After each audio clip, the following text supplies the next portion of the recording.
What is going on, Casually FC? Welcome to another installment of the Casually Chelsea show. Boys, we got a big one for you. Big one for you. So be sure to smash that like button. Be sure to hit that bell notification. Pause for Ahmed. Check out the links down below for all of the links for fantasy. By the way, if you haven't done so already, the link for fantasy football FPL is below. This is one of the last chances you're going to be able to join the beginning of the season, or else you're going to be playing catch up for the rest of the season. But it is down there below, as well as our Discord, as well as my other YouTube channel, my link tree, Ahmed, Twitter, all that fun stuff. All of it is down below. Be sure to leave a comment. Let us know what you think about today's show, about everything that we're going to be discussing today. Be sure to subscribe if you haven't done so already. Smash the like button. I think I said that already. Hit the bell notification.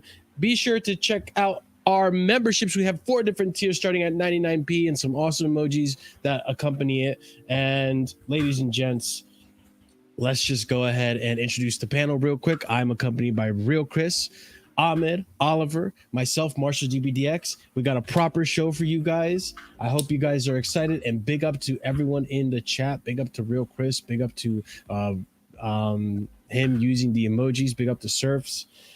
Guys, let's go ahead and just get this show on the road. So let me start by sharing my screen, and let's start off with this first little bit of fun news just to get us going before we get to some of the more depressing things, okay? All right. Proper Chelsea, Marcos Alonso. So yesterday, there was a friendly between Barcelona and Tottenham. Tottenham was winning with the proper manager they have, Ange Postecoglou. 2-1, and in proper Spurs fashion, they make a comeback, and Marcos Alonso had this to say: some things never change. Barca 4, Tottenham 2. I thought I'd throw this in for a little bit of a laugh. Hey, Marcos Alonso, proper Chelsea legend, Marcos Alonso. Legend for all the wrong reasons. Boys, are we surprised? Are we surprised by this? Tottenham bottling it as always. Nah, not really. They tend to concede a lot. They might score a couple. I'm guessing Harry Kane scored probably if he played. Yeah. Hopefully it's a banger, like maybe Alonso scored a banger like Matic. Like that would have been nice, but they would have like PTSD or something after that.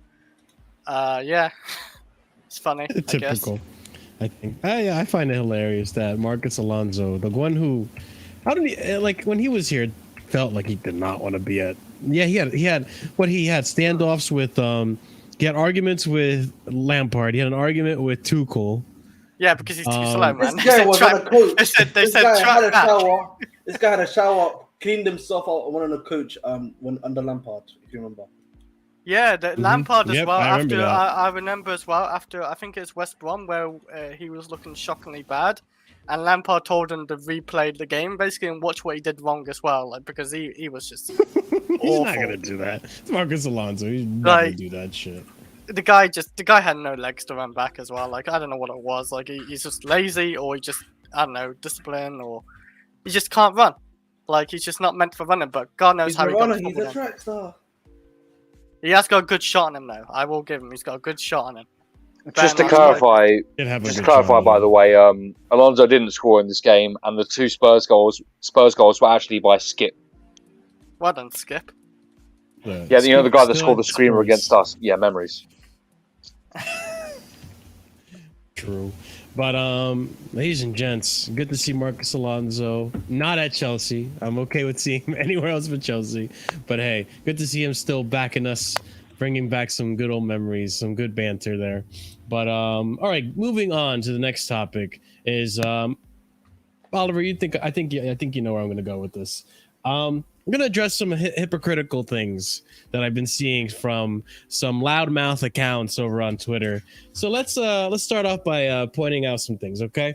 So here we have ORNSTIEN reveals the previous ownership used to have power over team selection. I remember Conte got us all together, the young ones. He was like, listen, boys, you've all been training fantastic week in and out. If it was down to me all the time, I'd put you in. But sometimes you get the hierarchy that you know. I didn't ask questions. I don't know where it was coming from, said Aina when asked about who had that influence over Conte. Obviously referring to Roman when Roman was in charge. Okay. And listen, this is not me bashing Roman. I just want to point out that it's not one or the other. Both parties, both ownerships are guilty of the same exact things. Yet we love one and hate the other. So I'm not saying we. I would say a good portion of Chelsea fans in Twitter that honestly shouldn't have social media or shouldn't even have an opinion. You know what? Well, let me finish real quick, and then you can go ahead and say what you want to say about Roman. Anyways, we have another here. Breaking. A Premier League investigation into transaction by Chelsea during Roman Abramovich's era will include scrutiny of payments of millions of pounds to secret offshore companies. The Time has learnt. And we go on to the next tweet. Even though any rule breaches would have been under the previous ownership, the club could face sanction from Premier League, such as heavy fines and points deduction. Payments to the father of Andreas Christensen, who was signed in 2012, are expected to be investigated. Okay. And then apparently everyone wants to criticize the fact, well, not everyone. I need to start saying generalizing, right? A good portion of these idiots in our fan base, or a small portion, I should say, they have the biggest mouths. So we'll say that. Like to say that, the club has spent nearly $1 billion on the team and nothing to show for it. But they neglect to bring up the fact that there was about $250,000 in outgoings. And here we have a chart showing that. So PYS showing us here the Adrian J. Kajumba tweet.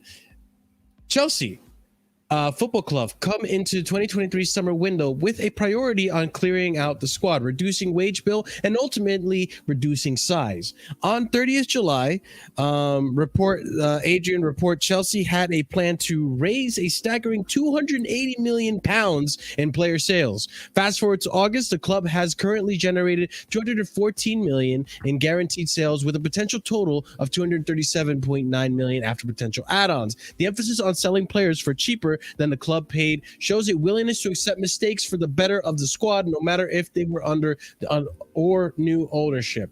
And here we got the outs. You can look at Kai Havertz, Mason Mount. Mason Mount was pure profit. We lost a little bit of money on. We didn't make profit on Havertz, but we made up some money. Mateo Kovacic wasn't profit. We made up some money. Koulibaly, loss of profit there. Mendy, loss of profit. Loftus-Cheek was pure revenue, pure profit. Christian Pulisic losing on some money right there. N'Golo Kante went on a free. Cesar on a free. Aubameyang on a free. Baba Rahman, I can't believe he's even on the list, on a free. And then we have Ethan Ampadu, who we made profit on. So this idea that we spent almost $1 billion is just stupid. It's stupid because, one, we haven't spent $1 billion so far. That's the amount in total that our players are going to cost once they run up their whole contract. Who knows what we might end up selling these players for later on, or if we even finish that contract, which then reduces that $1 billion paid for in players' price. It's just a ridiculous notion that is being put out there by loudmouths who, let's have it right, like to talk a lot of shit because they have an agenda and they have nothing else to fucking talk about. Their whole gimmick has gone off to Manchester United or Arsenal, for that matter. I'll say that as well. So what are they going to do? They're going to try to bash their own team by bashing the owner and not being a real fan. So I just wanted to point that out. Do you guys have anything else you want to add on to that? I've got a funny one, right? You know, with all these outgoings, one of the funny things is, you know how, like, you got all these, like, Twitter accounts, you got, like, Sky, you got Football Daily, they all post, like, oh, you know, we spent 700 million. They include the add-ons in our spending, so they say Mudrik's a 90 million player.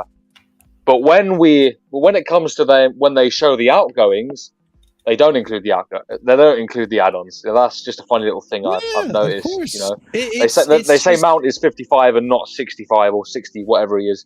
You know, they do that little thing. Yeah, and I go ahead. What was the thing you wanted to say about the thing you loved about Roman? Oh, right. The one thing I love just about glaze Roman, please. Yeah. The one thing I love about Roman, I know we just didn't do last season, was Roman would have never allowed Potter to get that far like ahead as being a manager. He would have sacked him way before. I seen it with AVB when it's just all like tips down, like just nothing's going well. He would have sacked. He would have sacked Potter way sooner. He probably would have kept Tuchel as well because Tuchel did well. He would have gave Tuchel probably the season, and if Tuchel failed, he would have sacked him anyway. So yeah, I like that about Roman still. Like people say they don't like the sacking, but you need to be sacked sometimes.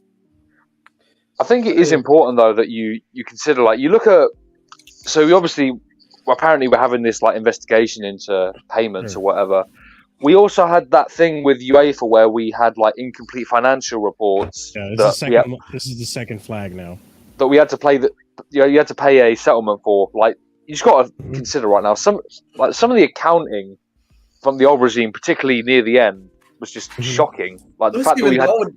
Bro, the thing was, it's not even the end though. The problem is that this is from 2012 when we tried to sign Christensen. So it's been started from the very least. Yeah, I mean, I say recently because that's mainly mentioning those UEFA financial reports that were incomplete. But yeah, there's evidence even going back to 2012 that the accounting was, shady at best. It's not good. And mind you, that exactly, Chopper. That's exactly what I was going to say. Actually, mind you, I'm not criticizing the fact that they've done it. Okay, I'm not going to sit here and say that like Todd Bowley and Begdad Bali have their hands clean. I'm sure they do shady shit too. I'm sure there's some shady shit in the background. We saw what happened with the whole the Porto thing with the buying investments and stocks to get a player like with Ugarte.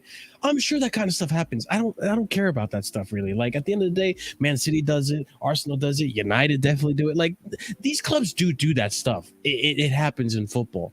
I mean, City are currently under investigation for 115 breaches of FFP.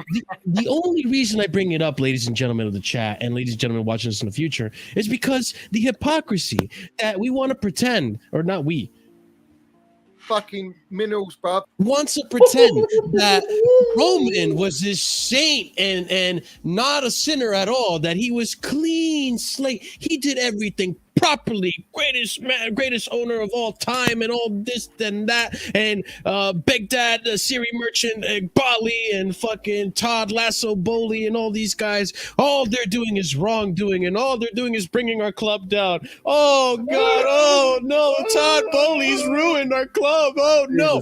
Shut the fuck up, okay? Roman did the same kind of bullshit as well. All right, asshole. All right, can Let man cook. I just want to say personally, on a personal level, I found the previous sound with the little scream, the little what it was, very very uncomfortable. Let you know, right? I was extremely uncomfortable. Oh, you never heard a grown man cry before? That was not a grown man cry. That was something else entirely. But we'll move on that one, Paul. But on a serious note, hey, that's your interpretation, man. Yeah, man thinks he's on Pornhub right now. Jesus Christ. That is definitely Pornhub material. But listen, I just want to make it clear. Firstly, Aaron just obviously just notified us, and I already knew about this previously. But Chelsea is going to be facing AFC Wimbledon at home for the second round of the Carabao Cup. But moving on. Okay.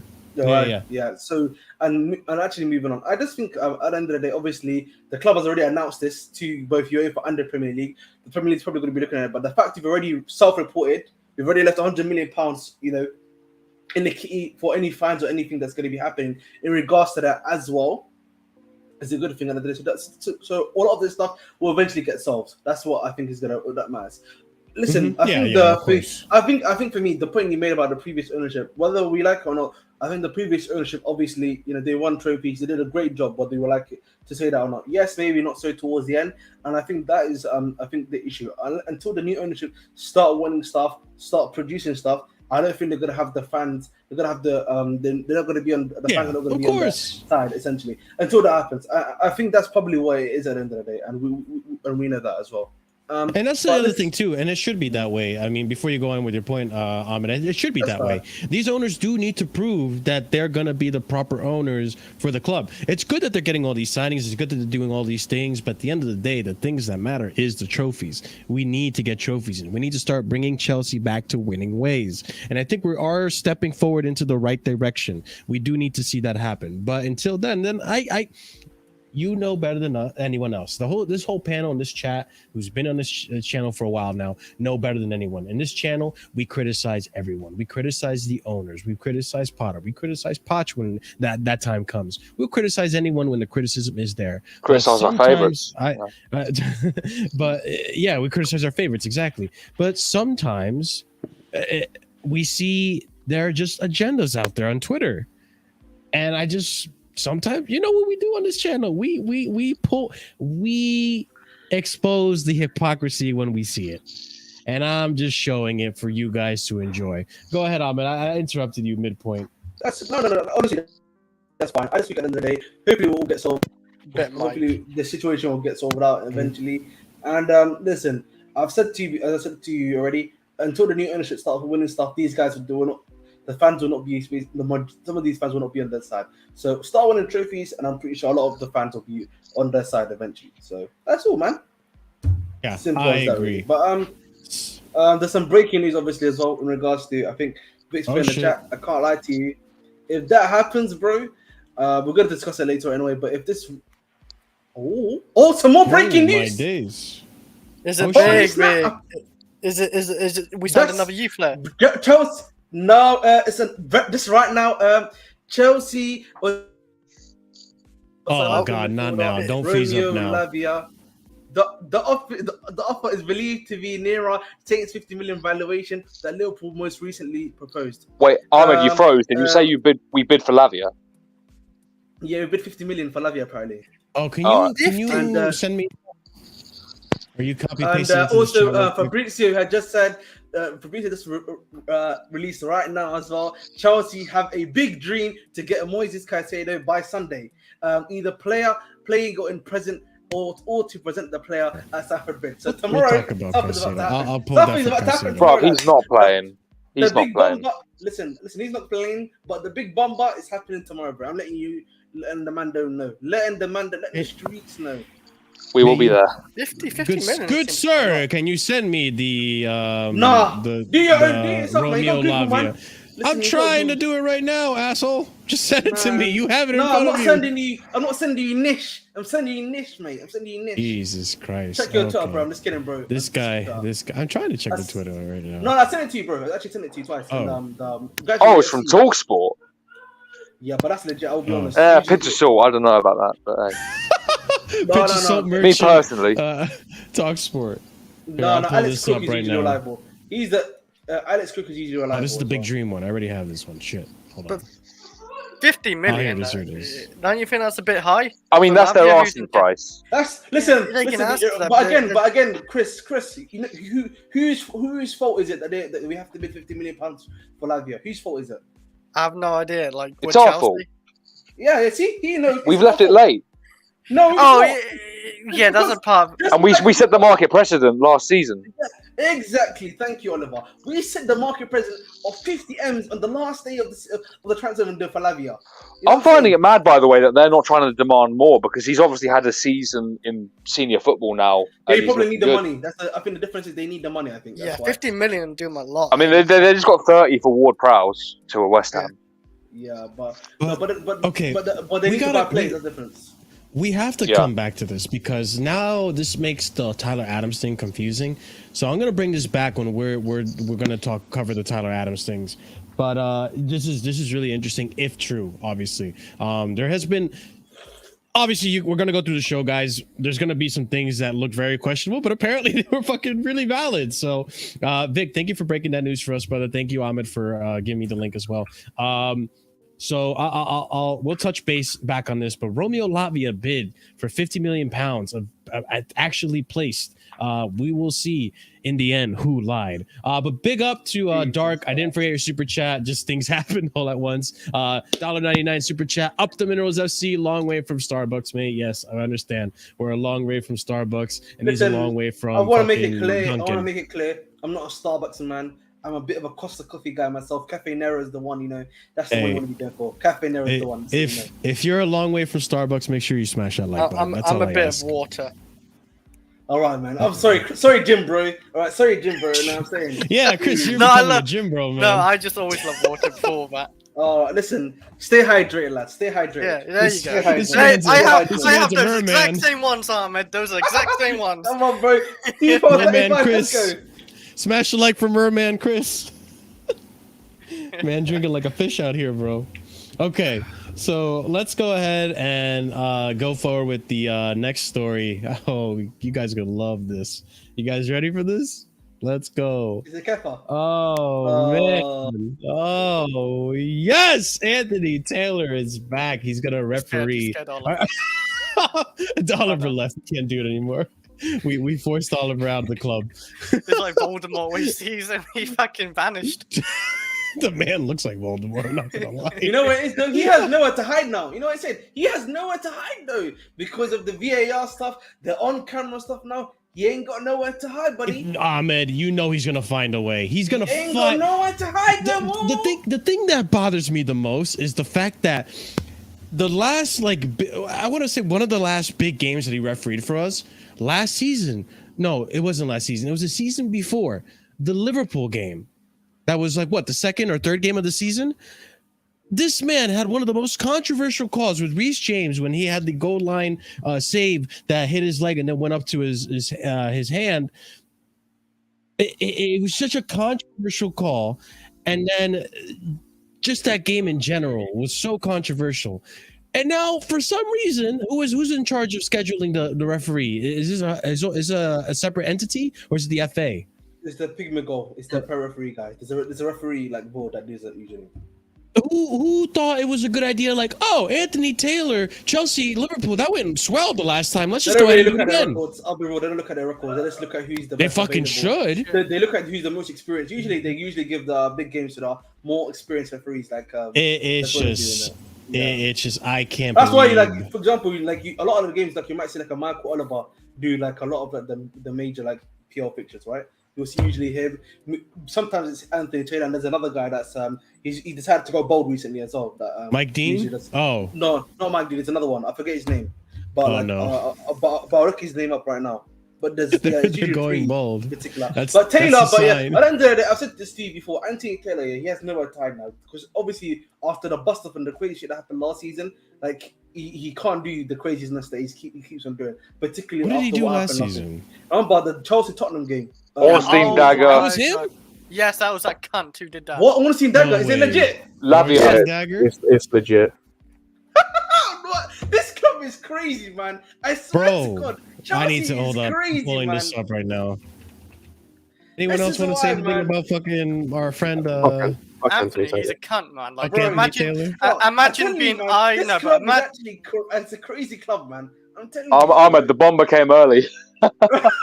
I told you guys the bomber's gonna come tomorrow. It came today. This club is crazy, who has the man. Ornstein dagger? Who had the Ornstein dagger? Was it I'll put a link in the private chat. Yeah, it's true. It's true. I have 48 million. 48 million pounds. PYS supporting. But fuck Anthony Taylor. No, but Bro, it's the season, not the last season, the season before that as well, where he saw that blatant handball as well, and he just said, "Fuck that, I don't want to get planted." Do you actually pay for? Do you pay for the by the way? Yeah, I think he just hates us as well. And I actually pay for it. Let me see. How can you let someone go after pulling someone's hair down, yanking it behind their head? If it's the Athletic, don't put it up. I can't because of. No, I'm going to read it on my phone. Okay. But anyways, yeah, PYS right here. Chelsea have bid 48 million pounds for Lavia. That's funny as fuck.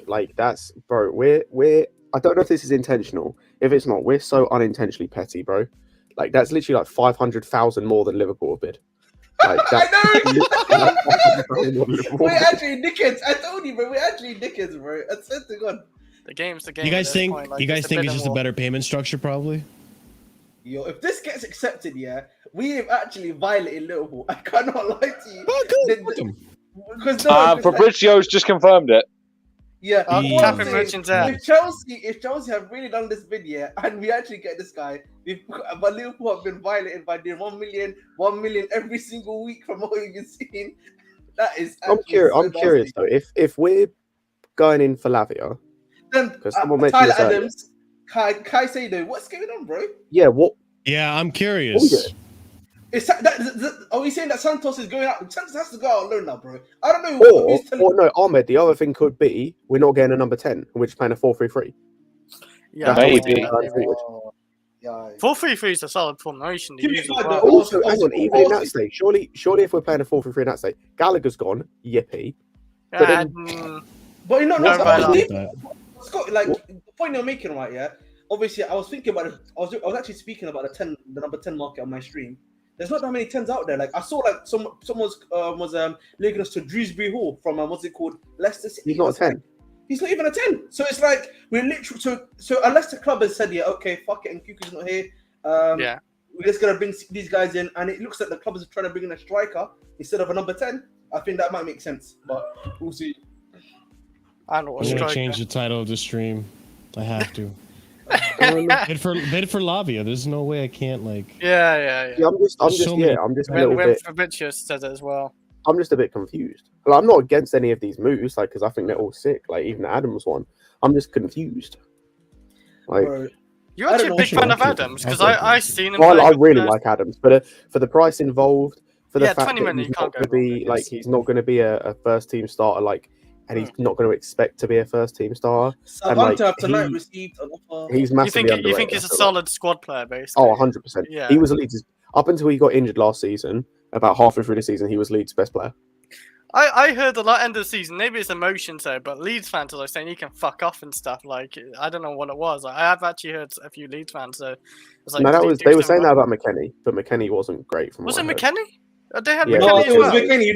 No. They were Yeah, I cooking may this have got McKennie as guy. well. They were. Do you remember Marshall? But I was showing you Might that they be were McKennie. cooking this guy, nasty McKennie. Like he was on the train. It's like, oh look how he's leaving us on the train, forgetting about us. And they were even taking there was like tweets of him on the like the. Oh, I don't remember that. The train to Heathrow, like. 'cause I the- may have got the mixed up. Heathrow. My bad. They were actually cooking that guy. Yeah, they dislike McKennie, but like I don't Yeah, think yeah, they dislike it's- Adams. it's Like McKennie. he was really good for them. Like Until he was out. He was Yeah, really he was out for 5 months. Yeah, literally. Yeah. But he's a quality player as well. Like he played in a like heavy pressing system as well at Leipzig, so he knows. Yeah, we like he knows the thing. But yeah, I'm just as I said, I'm a bit confused. I'm wondering what they're going to do. The question with is, the squad. but Scott, like I have to ask you this question, yeah.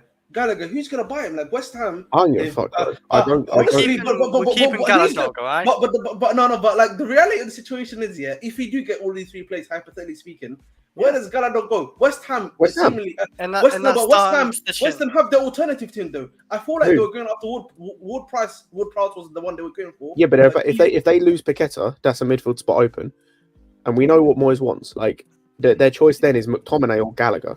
I'd and- rather Gallagher over McTominay. How far is the Bro, they're both Paqueta deal to garbage. Man City right now?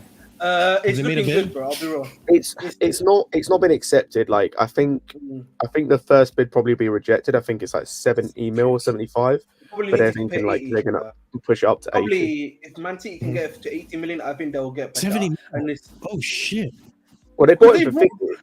yeah, they brought him for 50. He's really good, you know. I know a lot of people don't like him, but when he was at Lyon, he was cooking, man. Him and Bruno Guimaraes in that 2-8 position, bro, that was hoops, real hoops, man. And they obviously, I think Guimaraes and him replaced Aouar because Aouar had like some crazy decline ever since Arsenal wanted him. He was playing left mid at times, wasn't he, as well? Yeah, he was literally playing left mid at times. And you know the funny thing was, you know, last year in the Conference League, Paqueta was playing against these man, and Aouar was on the left. Funny enough, that's what I remember. Santos. I mean, since we're on the topic, I might as well bring up these tweets that I was going to say for later, but now we Oh, change the but- topic. Just quickly before we get to Tyler Adams, Scott, did you see the Kepa news, by the way? Did you guys see the Kepa news? Yeah, I'm we'll get to the Kepa. I have Kepa I'm stuff. so torn with that, and not for keeping Kepa, but bro, If we keep Kepa, and I saw the news as well that Sanchez might be made number 1. If that happens, bro, my head will be on Mars.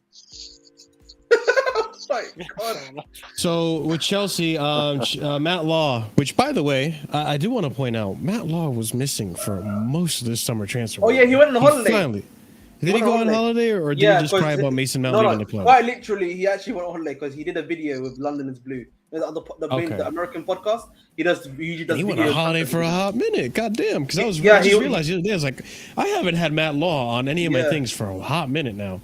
By the way, guys, 75 of you guys watching, only a third of you have smashed the like button. Come on, guys. Come on, let's get at least half of you guys to smash that like button. Appreciate it. It helps out the channel. We're giving you breaking news right now. We're fucking giving you live reactions to this. This is crazy. Man. Who knows? Caicedo might happen on the stream. Who knows? Come on. So smash the like button if you want Caicedo to come to the club. But anyways, let's go ahead and read about these tweets real quick. Chelsea will consider bids for Trevor Chalobah, which you already knew with the whole Inter Milan and the other teams involved with that, and Conor Gallagher. So this is coming from Matt Law. So it looks like Gallagher is on the chopping block if the right bid comes in.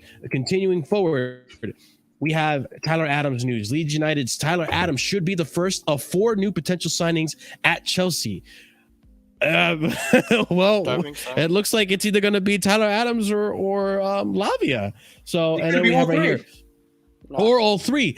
Chelsea are happy to proceed with Tyler Adams' transfer, and now is about to pay how to pay the £20 million release clause is coming from Ben Jacobs.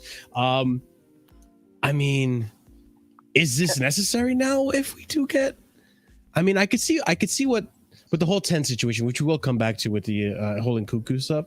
I could see what Scott said if we just play a midfield 3 now. But is this necessary to go for Tyler Adams? What happens to Santos? Let me explain. I had this theory in the thingy, and Surf was on the chat with me when I said this. Yeah. So what I think is happening is, as you guys know, I watched Stade de Rennes, and I've seen Ugochukwu play before. Ugochukwu right now is not ready to play in any Premier League game, in my opinion. He'll be put in like a kid that's literally from like the Cobham to start the game. Like he's not 100% ready yet. That's why. So for me, the club are probably bringing in Tyler Adams to be a stand-in, to be like that backup guy that we can have on the bench while Ugochukwu develops. And obviously, if this news about Lavia and stuff, it might also mean that I think Santos can actually stay, in my opinion. I'll explain to you reasons why. But like, it looks so Ugochukwu can develop. CASADEI can also develop at Leicester as well at the same time. So that's probably what is going to take place right now, in my opinion. And then if you are playing that 4-3-3 formation, Chukwuemeka can be a backup to one of them. You then also have Santos being a backup to Enzo, because Santos, from what I've heard and from what I've seen from some of the games I've watched from Vasco da Gama, is very good in the second phase and third phase of play, similarly to like an Enzo type, where he's very good as an 8, in my opinion, more so than a 6. So he can be actually a backup to an Enzo Fernandez. And then you can have the Caicedo and Tyler Adams as your backup, essentially. So Caicedo is the main one, Tyler Adams is your backup, essentially. So for me, I think that logically makes sense if you think of it like the way I'm thinking of it right now. And also, think about this. You're buying Tyler Adams now for £20 million. If he does okay at Chelsea and does a good job, you can flip this guy for 30 to 40 million. And you're making a good, tidy 10 to 20 million profit as well. So I think from the club's point of view, it's a no-brainer in that sense. Ahmed, can you do me a favor? Can you read the can you skim over the Athletic article and see if any of this was mentioned and read that part for me as well? Holy shit! Apparently this was in the Athletic article, the David Ornstein one, and I just want to confirm. I need to read that right now. I don't know how true this is. I think we are still going to get Tyler Adams. Well, I swear we've put in a bid, have we not? No, we've been speaking to. No, Fabrizio literally said today we've been speaking to both his agent and the club today to get the deal done. What? I think maybe Tyler Adams could be a smokescreen then, because the Lavia thing just came. Are you saying he's the new guy? Are you saying he's the new guy? Is that what you're trying to say? A smokescreen? Yes, because like we've been talking about this. Chat's been talking about this guy for like 2 weeks. I get that, but that's how I'm looking at it now. Is he necessary, like you said? Is he really needed now? Well, okay. So I think all of us as a Chelsea fan base, at least most of us, believe that Adams was always going to come in, regardless of if we get Caicedo or not. Because it seems like Adams was the ideal backup for if any of our midfielders were to get injured. I'll be completely honest. if we're looking from a stylistic standpoint, I think Lavia is the least necessary of the three. From a stylistic I'm not going to standpoint, disagree with you on that one. because like he's the only like, of the three, right? I'd say Adams is without a doubt a shadow of that a 6. I've just read the Like, he's article, a pure guys. 6.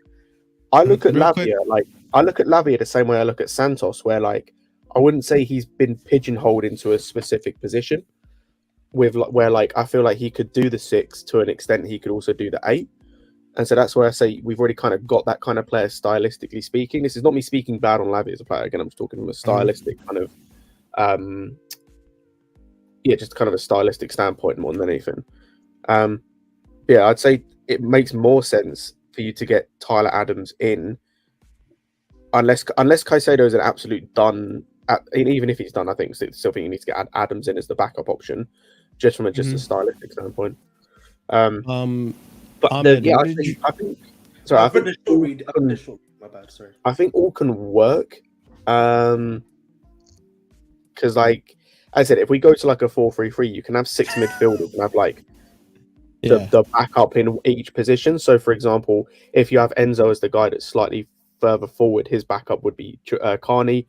You'd have, say, your midfield 3, right? Is let's say it's Caicedo, Lavia, Enzo. You've got Carney as the guy to back up Enzo. You've got Adams, the guy to back up Caicedo, and you've got Santos to back up. What's his Where's name? Gallagher? Lavia. Fuck Gallagher. I think Gallagher's we playing across London somewhere, bro. He's playing in. if these on three Ipswich, players all like that. come in, I genuinely, if these 3 players come in, genuinely, I think that first bid for, we might go back to West Ham and try to revive that interest to Gallagher. By the way, bro, sorry, I just need to make this clear as well. If these 2 players come in, if our midfield ends up becoming a midfield 3 of Lavia, Caicedo, Enzo, that's immediately second best midfield in the league. No one can tell me different, by the way. In terms of a fit, because right now Rice looks bang average at Arsenal as a fit. Or as a 6, he's looked shit, and as an 8, he was decent, but like not £100 million worth of like good. Man United's midfield, don't get me started, unless they get Amrabat and they play him and Casemiro with Bruno ahead, then we can have the conversation. Liverpool's midfield hasn't got a 6. They're playing Curtis Jones as a 6. They're out the conversation. Ouch.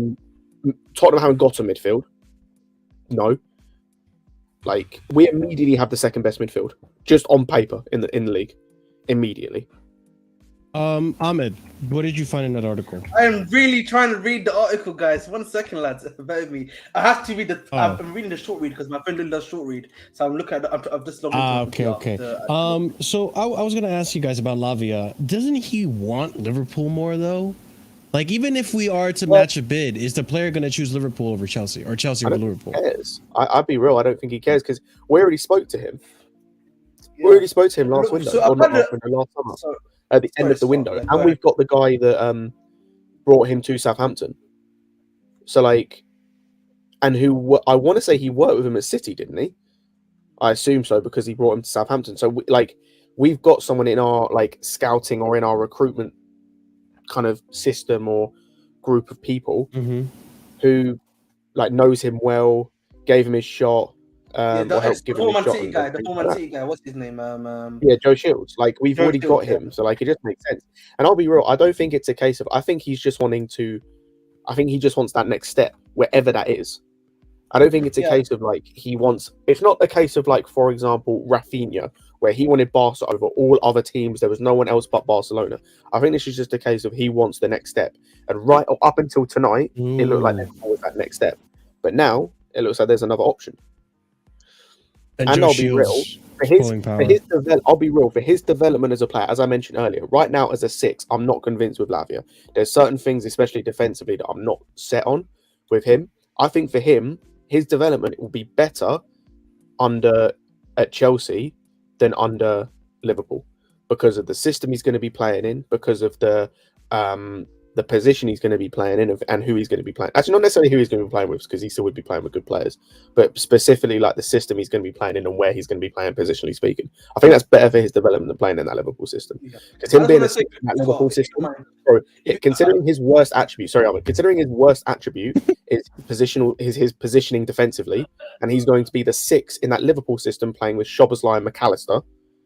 Bro, that's the quickest way in that system to kill a kid's confidence, to be the 6 in that system. Unless he manages to step up massively, which he could do, bro. That's the easiest way to kill his confidence.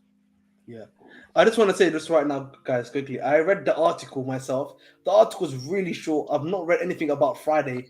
It's going to be wrapped up by Friday. Okay. All the report says is that Southampton wanted £50 million. We bid £48 million on Wednesday night, and that is pretty much all it said. And that Chelsea have had like 4 bids rejected by Brighton. That's all it's literally saying right now. And also one thing I will say is the Satcher guy, this Belgian reporter called Satcher something. I can't say a current-based surname.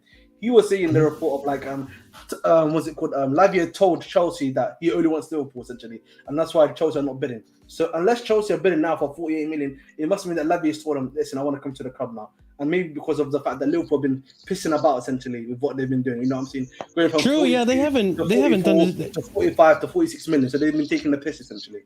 They should have gotten this deal done ages ago. They have not. This is one of the deals that they've been taking a long time to get done, and they've been linked with Lavia for a minute now. Another thing I wanted to point out too, before we move on to the previous topic, addressing what Chris said about the smokescreen idea with Adams. I don't think Adams is a smokescreen, because it doesn't make sense to me that a smokescreen is a £20 million player that everyone in the league knows he's not going to replace. Like, he's not as good as Caicedo. Like, I think for me, if you want to do a smokescreen, like a proper smokescreen, you probably say Chelsea are linked to like a Frank Kessie before he made that move, Kimmich, Chouameni, like a much bigger name of like a caliber that is Caicedo. I don't know if you guys disagree with that idea. I just think I don't really look at it as the name or size of it. I just look at Chelsea like Profile.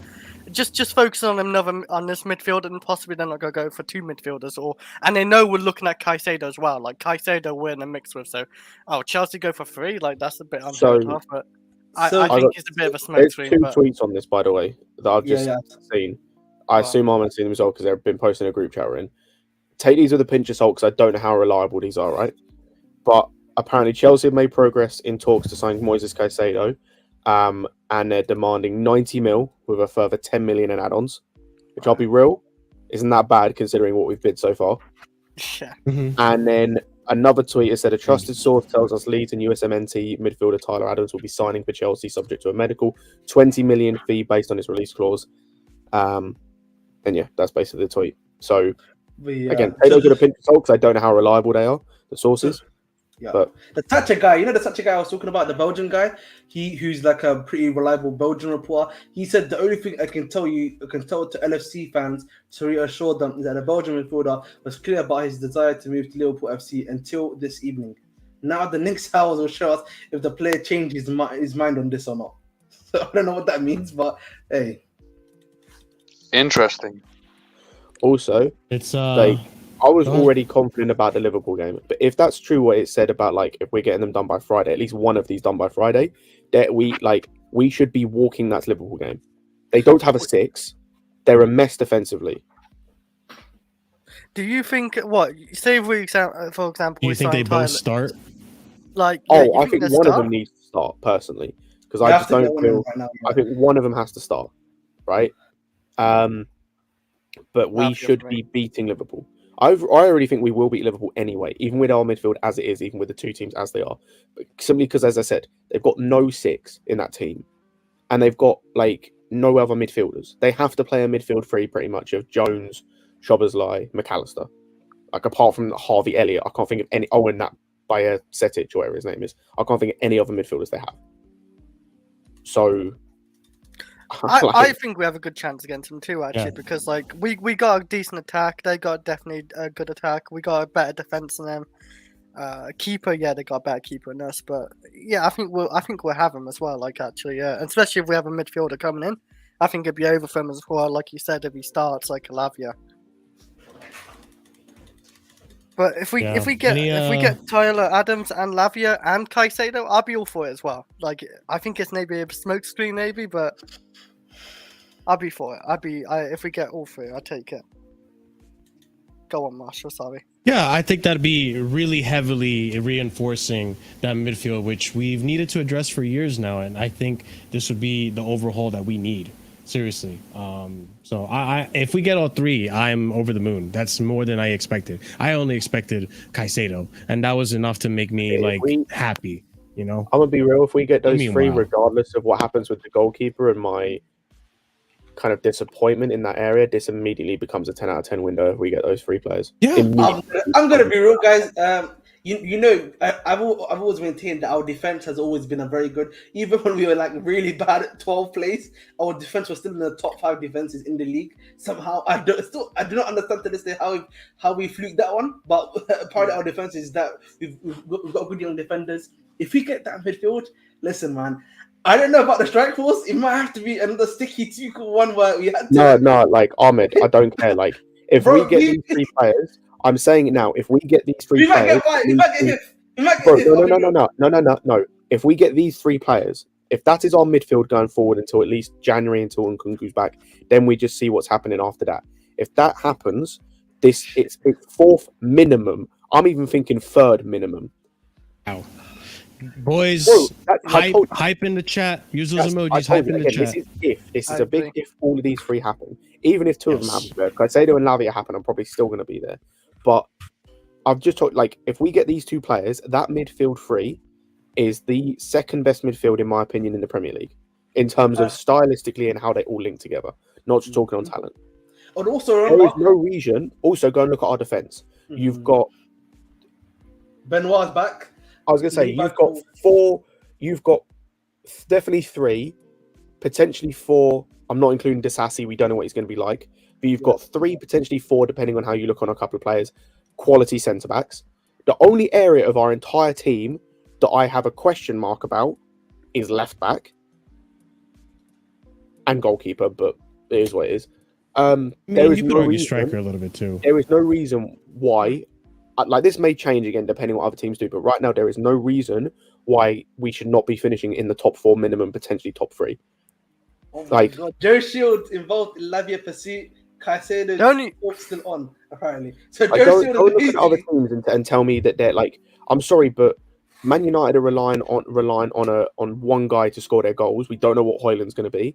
We don't even know what back.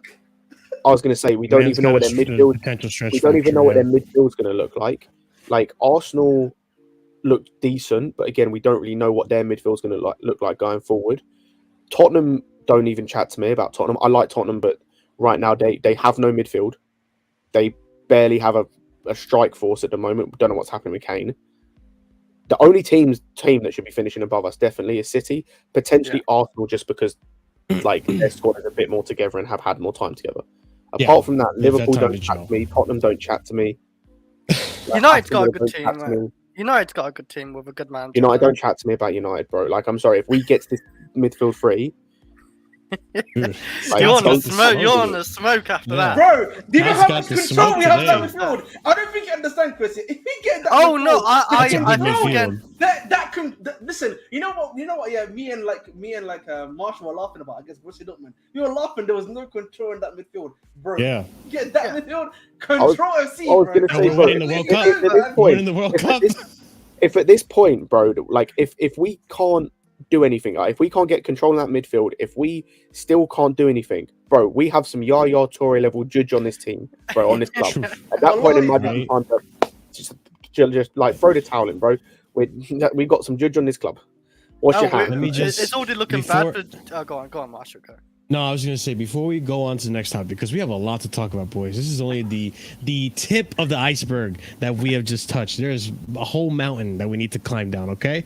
So, before we go ahead and do that, nearly 150 of you guys have tuned into this stream and only 43 likes. Jesus Christ. If you want more breaking news as we're streaming, smash that like button.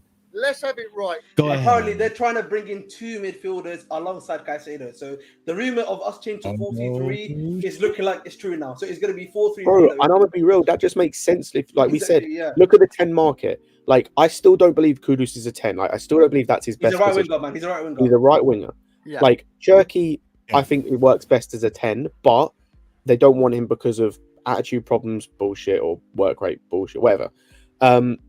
Vega's just a no because, like, he seems good, but from everything I've seen or heard about from people that have seen more of him, he's kind of like the Spanish Gallagher or Spanish Mount. Felix is Napoli, no. bro. Neymar's a no. Like, the 10 market just doesn't seem to be there. And I'll be real, it's been talked about a bit, but if you can get Enzo a bit further up, he can do that creativity stuff from a little bit deeper. Like, we saw it last season at times. It's like, you don't need a 10 at that point.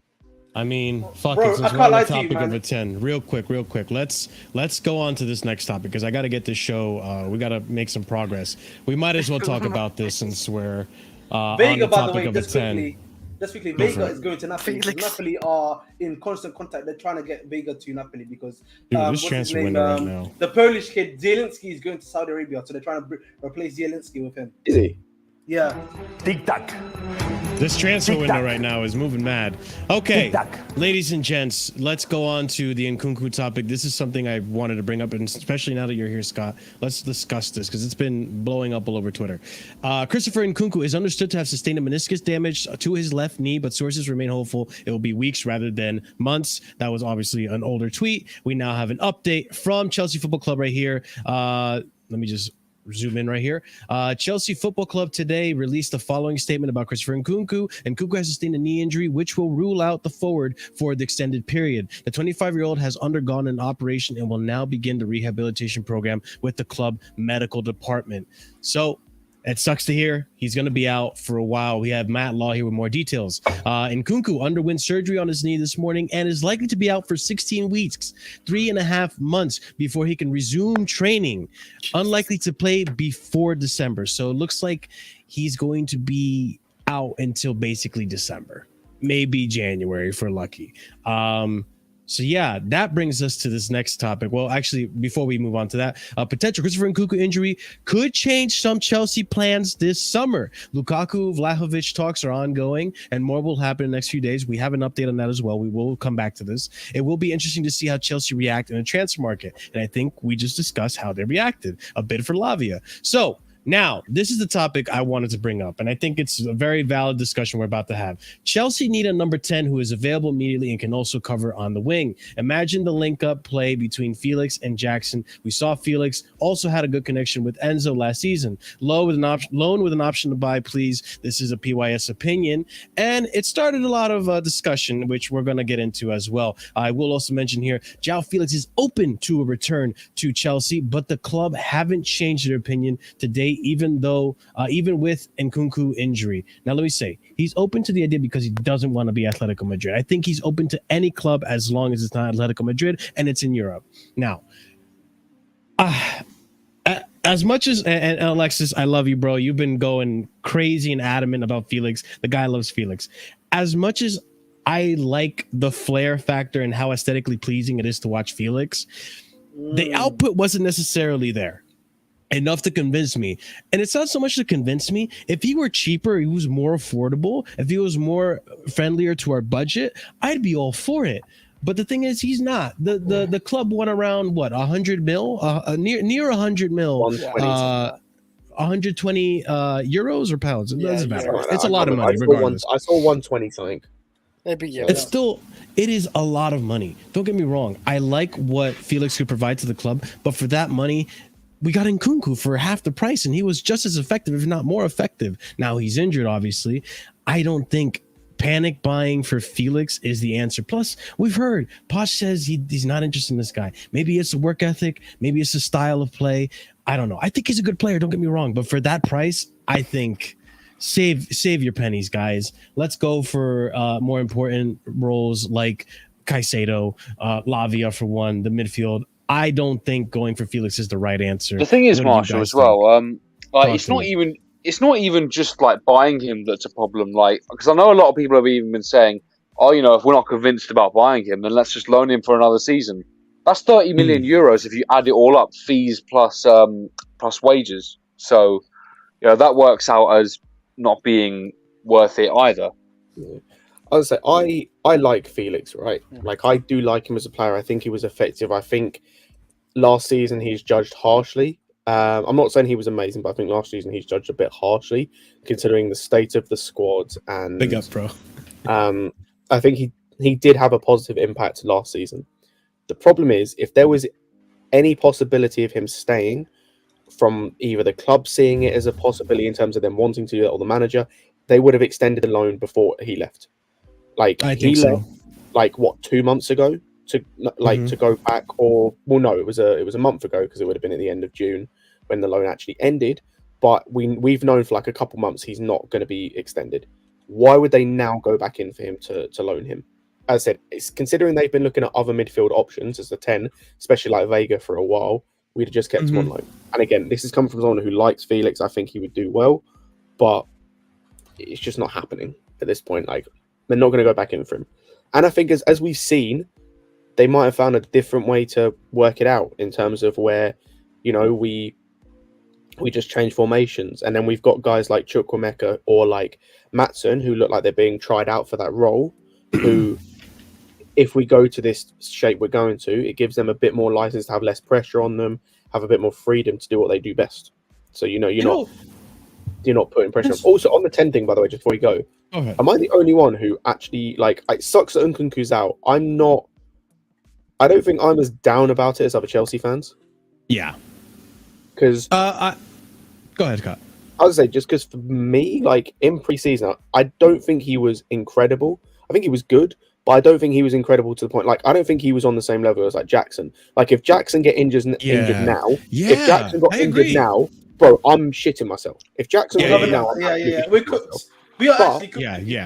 I'd say in the 10 position, I think there are other ways you can get around it. I think there are other means as we're seeing.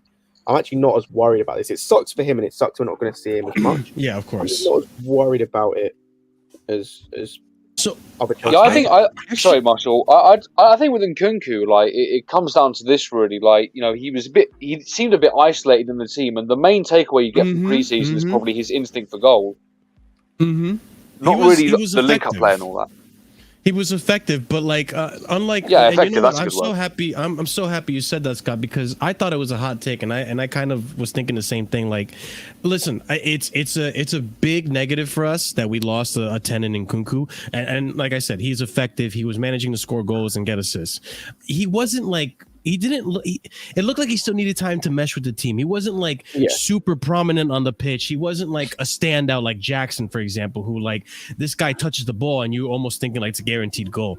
Nkunku was like participating in counterattack, was participating in linking up play. It wasn't anything super like, oh my God, like, I guess it's because it wasn't so much flair like with Felix. When Felix joined the club, you're like, oh my God, he megged him. Oh my God, that half turn, the quick passes, like. You could see he was effective in his position, but it wasn't really like a standout like, oh my God, this player is key and we won't do anything without this player. I think we were just as effective with Maatsen in that position, maybe a little less, and with Carney in that position. Now, if we do switch to a 4-3-3, that actually, and you brought up this point as well, Scott, I think bringing Carney down to more of an attacking 8 than a 10 is actually more suitable to the way Carney plays. Would you guys agree with that? It was what he was playing at Villa. It's what I believe he probably would have played at Dortmund when they were interested in him. I think he's generally better in half spaces really than that in the hole. There were times as well in the what was that game? Was it I can't remember if it was the Brighton one or the Newcastle one. I think it was the Brighton one where he was picking the ball up quite deep and I think the goal came actually. The Nkunku goal came from him picking the ball up deep and driving forward with it. Yeah, he's a good carrier. Yeah. He picked the ball up with it, drive forward a bit, played it out wide. It went back to Colwell, and I think it was played through to him when he drove, or like kind of did an off the ball run forward. I do think that people overreacted quite a lot to that because they're like, "Oh, he can play in a pivot." Like, no, let's just chill a little bit here, Mm-hmm. Yeah. But yeah, okay. Well, I think that's the thing, Oliver. I think that comes with a few players where they like. Wait a second. They like just because they see a player maybe pick the ball up from deep, they think, "Oh, he's a 6, or he can play in a pivot, or he likes doing that." It's like that's not always. he can play this. Like, that's not always the case. Maybe he just feels comfortable picking up the ball at times. Players drop for deep all the example- time. Strikers drop deep. That doesn't make them an attacking midfielder, you know. For example, like at Ajax, say, like with De Jong, he's a prime example. Like, I would not say he's a 6, but there was a lot of times when he picked the ball up deep. Like, he'd sometimes be the one that came and picked the ball up deep from the centre backs. But then there were times when it was Schürrle, and we saw it last season with Brighton, where like the way they played, sometimes it would be Caicedo that kind of was the option for the pass for the ball, but sometimes it was McAllister or Gross or whoever the other centre midfielder was. So like, I think it's just kind of sometimes system based as well. But yeah, I think overall we all agreed that for the price that's being offered for Felix, even though I say to stick to the formation we were playing in the preseason, yes, we would need a number 10. I think we're better off just adapting the formation than going for 120 on a Felix who already, based on what the manager has said, he's not rated by the manager. And he wasn't effective when it came to the final output, which is important as well if you're going to be a second striker essentially to the team.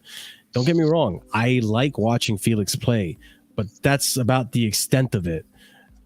The amount of times he hit the bar, the amount of times the decision making wasn't necessarily there.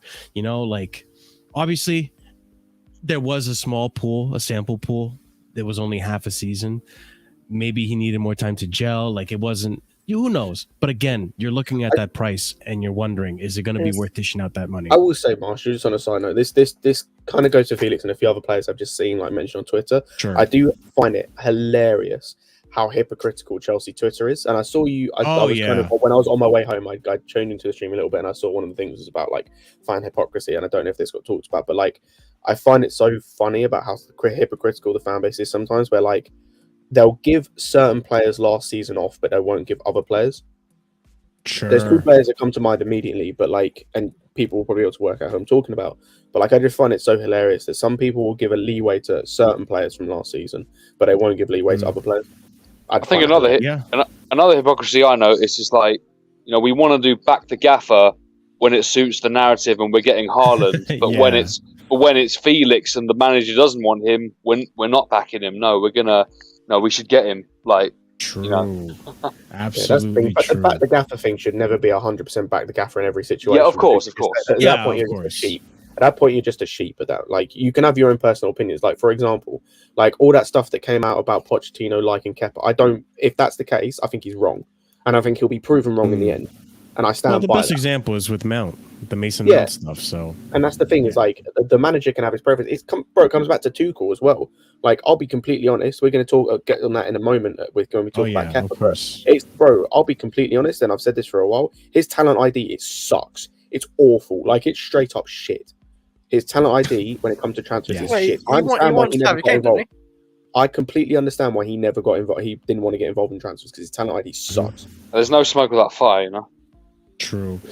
So I'm not going to agree with all his decisions when it comes to transfers, but when it comes to like stuff on the pitch, more often than not, I probably will, or I'll try to understand it because he knows more about me in that sense. So, ladies and gents in the chat, go ahead and smash those likes. We will ramp up the content once again, but let's, ease back into it. Let's go ahead and have a little bit of fun with this. Listen, I don't take too much, I'm not putting too much emphasis in this, but I do think it's a little fun to entertain the idea and the psychology of the numbers that have been picked for the players this season. So let's just go over some of the shirt numbers here. We have Kepa at number 1. Axel Disasi picks the number 2. Mark Cucurella, Ashley Cole's number 3 right there. Benoit Badiashile with the number 5, which I was a little disappointed that Enzo didn't keep the 5, but we'll see why in a bit. Thiago Silva keeping the 6. Raheem Sterling with the 7. Listen, that was gonna happen. That was inevitable. Come on, everyone knew that was gonna happen. We'll come back and talk about it more. But Raheem Sterling with the 7. Enzo Fernandez with the number 8. another big number. Mikhailo Mudryk, I think this one was the biggest shocker to me. Number 10. Obviously, listen, they're just numbers at the end of the day, but they do hold a significance, and I think the players that do wear them, at the end of the day, they in their heads, they understand that there's like, okay, this is an important shirt. I am considered an important player. I have to wear this proudly, and I have to fill in the shoes for this. So I have big shoes to fill in for that, I should say. But Mikhailo Mudryk with the number 10, Noni Madueke with the number 11. That's another one that I saw as surprising. Marcus Bettinelli with the 13. Trevor Chalobah was sticking with the 14. Nicholas Jackson with the 15. Player. That's normally the backup goalkeeper. Courtois used to have it, I think, as well. I think Courtois have 13. Change the number, man. Nicholas Jackson with the 15. Drogba's number when he came into the team. Okay. Leslie Ugochukwu with the number 16. Carney Chukwuemeka with the 17. Christopher Nkunku with the 18. Surprised he didn't get the 10, but we move. Armando Broja, 19. Mason Mount's number, but also good old Diego Costa's number when he was playing for us. Andre Santos with the 20. Chilwell sticks with the 21. Gallagher with the 23. James, of course, sticking with the 24. Levi Colwell, 25. Gusto, 27. Maatsen, 29. Sanchez, 31, which is going to be a really weird number when he becomes our starter. Unless can he take a player's number as it's already been? Sorry, Marshall. Sorry, Marshall. Colwell took 26, not 25. He's got Terry's number. Oh, I misread that. Sorry. Yeah, that's a big number too. No one's ever taken 25 Yeah, Zola. I thought they retired in the number 26. Chelsea don't have any officially retired numbers. They just don't pick them like with Zola. Yeah, true. Yeah. Ken, I was going to ask you guys. So let's say if Kepa does leave, can Sanchez take the one? I don't think so. Yes. If Kepa leaves, he can next season. I don't think he can. I think. Next season, but I mean this season. I don't think this season he can. I think once. Okay, so he's stuck with that. I could be wrong, but I think once the shirt number registered, they can't. I've never seen anything like that. So Wesley, I know that's the way how it is. Sorry to interrupt. I know that's how it is. Obviously, we're not in any European competition, but I also know that's how it is in European competition. I believe that's how it is in. Wait a minute, I swear Kovacic started the 2021-22 season with the 17, and then he took the 8 like a few weeks in. I don't know. I might be wrong. I fully might be wrong. I don't know. Anyone in the chat know? Anyone in the chat, if you know? There might be a window where you can... I don't know personally. That's just an example I seem to remember at the moment, but I may be wrong. But yeah, if anyone in the chat knows, go ahead and give us your answers. Just to finish this off, Fofana 33, Burso 37, Bergstrom 47, Eddie Beach 50, and Lewis Hall, who is going on loan. We'll talk about that with the 67. I'm gonna go to this area because this seems to be the most interesting area right here. Sterling 7, Enzo 8. 10 for Mudryk, Madueke with 11. Guys, any thoughts here? Any standouts that you would like to bring up? I'm very happy that Madueke got the 11. That's the number really? I wanted to get. Yeah, that's the number I wanted him to get. I think because the people were like it was like 7 to 11 is all free. I think 11 was the number I wanted Madueke to get. Mudryk number 10 is interesting. Like I kind of understand it. Also, you say about Nkunku, but that was the number he had at Leipzig, and it might be the number he had at PSG as well before he moved. Okay. Wrong about that. It might be the number he had at PSG. I might be wrong about that, but it was the number he had at Leipzig as well. So that kind of makes sense. Jackson as well. That was the number he had at Villarreal. So that kind of makes sense as well. Surprised Ugochukwu got a number, considering he's probably going out on loan. Was very surprised about that. Denzo is a better number as well. Number 8 in midfield is better than number 5. Five kind of worked, but I think again the Badiashile one. I know again 5 was the number he was wearing at Monaco, so that maybe because obviously a lot of players have numbers they prefer. So like for example, Havertz had the 29, for example, and whatnot. Wait, actually, who got 29? Now that I think about it, did anyone get 29? Was there Maatsen? Oh no, Maatsen. Sorry, Maatsen. Oh yeah, got 29. He's immediately the best 29 we've had over the last 4 years. He's better playing Kai Havertz, so. Sure. Yeah, he's got to cleanse that. I think another one, I mean, what was the one I was just thinking about? Cleansing. Hey, Sterling's going to do Kante proud, man. Thinking. I guess 11, with Madueke getting 11, it does clean because Werner had it before him, and we need to. Werner wasn't. He was Werner okay. was 11. Yeah, he was okay. I'm surprised. The other one I'm surprised, and it probably means he might get a little bit of game time, especially in the Cups, is Bursto. It feels like he's been quite involved during pre-season, so the fact he's got a number, like on the main People were saying this Hey, too about Caicedo. where he has to, like, unless he's going to get scroll down, unless he gets 12, like, unless he gets the Mikel number, like, he's not. There's no other number I can see that he would get. What number I is don't know. Caicedo normally? I forgot. kind of like Enzo at 5, but 8 works better. It's more of his position. I mean, Jorginho was the 5. Maybe it's just because I like Jorginho and J5. I just wanted the number to live on with another midfielder, but that's probably. Well, you got just Bradley me. Shealy now. He's just defender. He's a good player too. Yeah, exactly. No, it went to a good player. Sterling, I feel like people are really upset about this, but this is kind of like Why? common sense, guys. Like Why? the 5 is not open for Caicedo. What do you mean? Why? Like why No, are people I upset don't about it? understand why people are pissed because, like, he's not going anywhere, right? Like, he's not Yeah. leaving. He's not. Like, at least as of right now, there's no real chance probably of him leaving. Maybe Saudi. And the number 7 was free, so who else was going to get it? I mean, with seniority as well, Sterling has a history. We know what kind of a player he Not, is not as even well. seniority. Who else in the player. team was going to get it? What other attacker? Because let's be real, it was going to a attacking player. Who else was going to get it? I could see Madueke getting it. Then who's Matter getting like- 11? Like, 11. I mean, I would have given it to Jackson, but Jackson chose 15. like it just makes sense to have him as The other one I was seventh actually point. surprised about, just because I assumed Reece James would get it. And again, this much comes back down to like what he prefers is the number 2. I thought Reece James would take the number 2. No, I thought Reece James first number 24.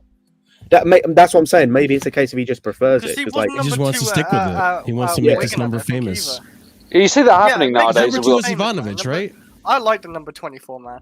You see it happening a lot Ivanovic nowadays. too, Like a lot of What? people, like they keep their first numbers. Like you see, Rice went to Arsenal. He's kept the 41 from West Ham. Mason Mount. well, that's happened before. Like, I remember Clint Dempsey did that. Like, when he went to Tottenham, he took the number 2 because it was the number he had when he was in the his youth teams. It was Oh, always you the got number he Trent. You got Trent as well. Trent is 66 at Liverpool.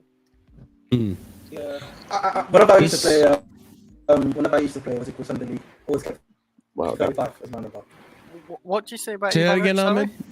that What about microphone. Oh, What what's about my opinion? Oh How's- my how's- god. Your microphone's No, kind No, of no, Invest. that microphone, bro. That Invest, my friend.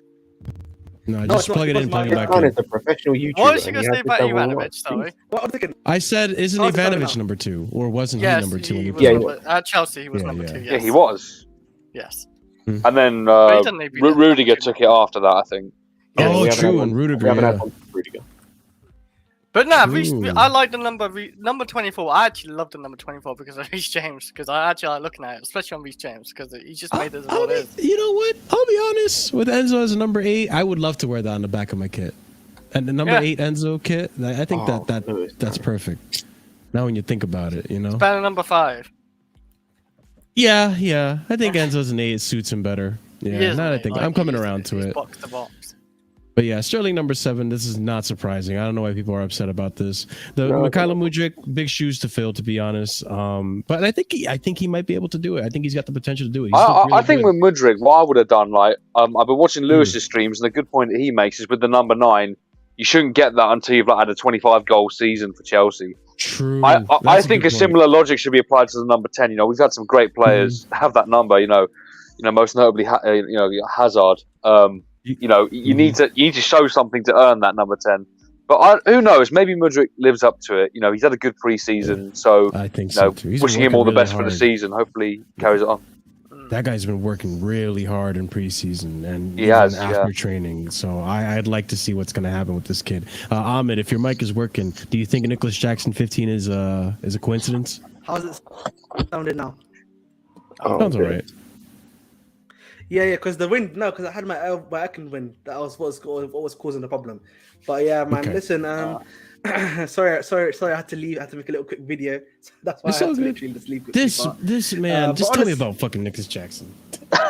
Sorry, but Drogba. Sorry, no. But honestly, Drogba number looks good, man. You know what I mean? If he's good enough, he can switch from 15 to 11 afterwards. Right, I agree. And then any other ones here that stand out to me? Brozier being 19. Cucurella being a 3. What happened? Did Scott leave? I'm Yeah, actually 'cause, surprised. Oh, okay, gotcha. Oh, okay, that's why my numbers went down. I was like, what happened? I'm actually quite surprised that yeah. Cucurella took the 3 because I remember when we got Chilwell, when we bought him originally, like there was this like part of the marketing, we kind of like had these clips of Ashley Cole in there. So Yeah. like obviously different, different manager, different regime now. Maybe that's a difference. Yeah. I don't know, but yeah. But I think this also, I mean, the other thing too to look into here with these numbers is that maybe some of these players may actually stay. I don't know. I don't want to put too much emphasis into that because Leslie Kochuko, I'm almost certain he's going to go. Broja, that one's up in the air. I don't know what's going to happen with Broja. And then we have, what other players here are probably going to go? Hall is pretty much confirmed. Hall is I reckon already gone. confirmed. There's already a picture Yeah, of him Hall's already gone. yeah. Hall's already got a picture of him already in the Crystal Palace away kit. Yeah. You got all them. While I was away, by the way. What happened? You guys talk about Kepa while I was away. Not really. We'll get to that. Marshall, you've also got all those like academy goalkeepers that have like the high numbers. They're not going to be doing much. Of course. Okay, so let's go on to the next topic I wanted to discuss, boys. Is this is official? I'm actually kind of surprised about this, but it's done. It's official. Reece James is the captain. Okay, so oh wait, why is this here? This is not supposed to be here. This is an accident. Anyways, moving on to this. All right, anyways. Reece James on becoming Chelsea captain. A real honor and proud moment for me and my family. The role is new to me, but I'll do everything to lead the club, our club, back to where it belongs, winning titles. Fuck yeah. And then we have the promo vid, which I have to play here. This video is sick. But I'll let this play in the background. Are you guys surprised that he got the captaincy over Thiago Silva? No. Because Thiago's going to be... Well, I would say because Thiago's going to be gone next season, they were trying to push it to Reece James, like get used to being a leader in the team as well. Like people got to look to him and he speaks English as well. Thiago doesn't. I don't think Thiago's actually been official captain, right? He's not been like the club captain ever. No, he's captained games, but not club captain. Captain games, but yeah, like I'm not surprised either. I'm definitely not surprised to see him our future captain. I've been seeing it for a long time because I've seen him be a leader before in his past. I definitely saw it, and he deserves it as well. But he's stuck by Chelsea, where he saw a lot of young players leave. He's the one who stuck by Chelsea. He said no to Arsenal as well when he said who says no to Reece James. But yeah, like happy for Reece James to get that captain, because apparently his dad, I think, said he's always wanted to be captain of Chelsea, and now he's got his dream. I'm actually more surprised that that Chilwell took the vice captaincy. Like what you said about Silva. Like what Chris, what you said about Silva, like I understand that for the the club captaincy, but you can be a bit more lenient with the vice captaincy. I see that as more of like an interchangeable kind of role. You can kind of have one season and one the other. So I thought maybe Silva would take that this season, but no, it's apparently gone to Chilwell. So fair enough. If that's what Poch prefers, then so be it. I think so too. Not to say that like Thiago Silva isn't going to play a leadership role in the team. I think he very much will. And obviously there will be games where we're not going to have Chilwell. James might be out with an injury. You never know. And the captaincy might go to Silva, or it might go to Sterling. But I think it's good that you know what. It's better that we establish James the long-term captain, because we don't know what's going to happen with Silva in the future. Silva might go at the end of the season. We never know. But Silva again. The reason why he's not captain, if we're being honest, the reason why he's not being made captain, Silva, because the club are trying to phase Silva out. That's the main reason why they want to bring in a new captain and a new vice captain. If we're honest, and I don't agree with that. Yeah. I don't think it's trying to phase him out. I just next season, this guy's not turning 40 next season, Ahmed. You don't need to phase him out. You don't need to phase out Thiago. This is the thing. I don't listen. No. He's going anyway.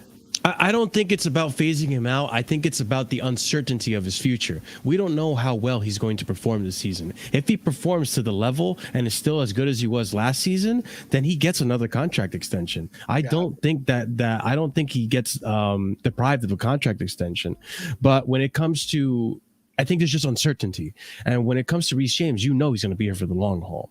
I think he does get the captaincy for that reason, because you know he's not going anywhere. He's going to stay Chelsea. He loves Chelsea. Not to say Thiago Silva doesn't love Chelsea. I think Thiago Silva does love Chelsea. But I think at the end of the day, We're gonna look at Thiago Silva's season, and then we're gonna make a decision. I don't think it's a matter of like you said that we'd extend Silva if he still performs well. I don't think we will because you got Fofana coming back from injury, and we've just bought Disasi as well. So we're gonna have 5 first team centre backs for a back four. It's a hell of a lot. We could I know, but if he performs well, then how are you gonna just say like, we don't? I mean, unless you're literally just gonna keep him for like rotation purposes, but he can still do a job. Maybe. Yeah, this man could be player of the season again. You know, you never know. But look at the options are. Left centre back you got Colwell Badiashile, right centre back you got Fofana when he comes back, and Disasi. So, it's a lot of competition there. Did you mention Colwell? Because Colwell's definitely good. I did mention Colwell as a left centre back. Yeah.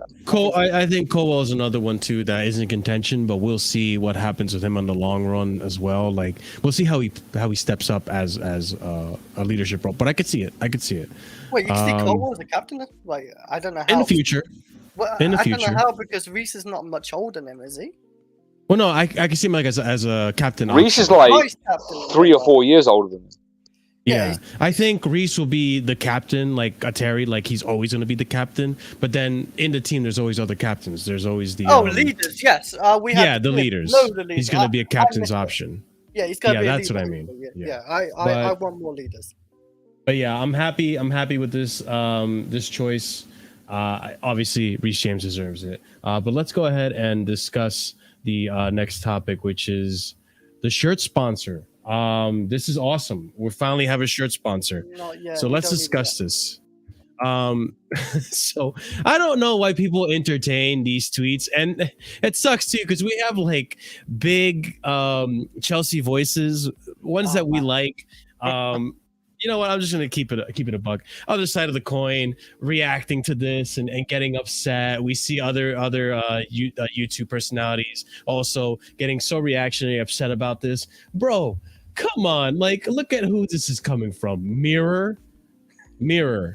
So, all right. So let's just entertain this and then like go into like what actually is going to happen. So, breaking: an adult subscription platform, My Club, has offered Chelsea £40 million a year to sponsor the club shirts ahead of Liverpool game reports.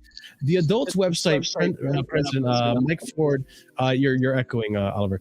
We want to have the My.Club logo emblazoned on the front of Chelsea's jersey before the club kicks off 2023 against Liverpool. This contribution would work for both parties. For Blues, it will help to make perfect signings like Kylian Mbappe. This is at this point, guys, stop reading it. For us, it will ensure Blues fans have only 2 clubs to call mine. It would be great having Mbappe, Mudryk, and other Chelsea players sharing their training exclusives and hosting AMAs on My Club, a platform for all creators. Guys, come on. Are we really entertaining this? Let's go on and move on to the next tweet. So this is where it gets legit. Chelsea have a deal on the table with new front of shirt sponsor. Unclear whether it will be signed off in time for Liverpool game, but club have been seeking right deal rather than simply trying to get agreement in time for first PL game after Chris Jurassic took over the process. You guys remember Chris Jurassic? We spoke about him sometime around February and January. The leader in the what was it, manager of business or something like that. So he was going to be in charge of the business aspect of things, the sponsorship and stuff. So he took his time rather than jump the gun to find the right sponsorship. And here we go. Chelsea yet to comment or offer confirmation, but it's understood. Infinite Athlete are the company with a deal on the table, become new front of shirt sponsor. Then we move on. Next tweet. And this is the source that it's coming from. Done. Chelsea have finalized a front of shirt sponsorship deal worth close to $50 million a year with US-based tech company Infinite Athlete. The breakthrough turned out to be negotiations during the club's US tour. This is a third highest deal in the PL after Man City and Liverpool. Infinite Athlete is the new parent company formed after sports operating system Tempest Ex Machina acquired athlete safety engineering firm Biocore last week. Chelsea and Tempest commenced a 7-year partnership last spring in a deal that seeks to enhance the fan experience, football analytics, and club operations. Another tweet said here, third highest after Liverpool. A few days ago, Arsenal signed worth 60 million per year, haven't they? And he explains, only from the 24-25 season will it be 60 million plus. Match and training jerseys excluding stadium a year. In 23-24, Emirates will pay 40 million a year. So as of right now, this is the highest paying deal in the third highest in the Premier League behind Man City and Liverpool. Moving forward, here is basically a confirmation that this is the kit. We have Olivia. I forgot her last name. I'm sorry, gentlemen. Berzaglio. Thank you. Everyone's leaving, bro. What's going on? Oliver's headphones broke. So unfortunately, hey man, Chris, you leaving as well, bro? Anymore. Yeah, you want me to? Chris. Yeah, man, leave, man. That's me and Commander. You know what I'm saying? Beg me. Jesus Christ! Let's not go there. But yeah, so Olivia basically kind of accidentally leaking the new kit, and here we have what it may look like. This is the kit in white. And then we have the kit in gold right here with Mykhailo Mudryk. And I'm not going to lie, I think it suits the gold because of the pattern. The gold looks really nice. The pattern, bro. Yeah, it suits gold. Yeah, I still don't want to buy the kit with that sponsor. I want to buy a kit without the sponsor, but it does look nice. Mate, it's too late, bro. It's going to be I see Lewis without a sponsor, man. I'm jealous.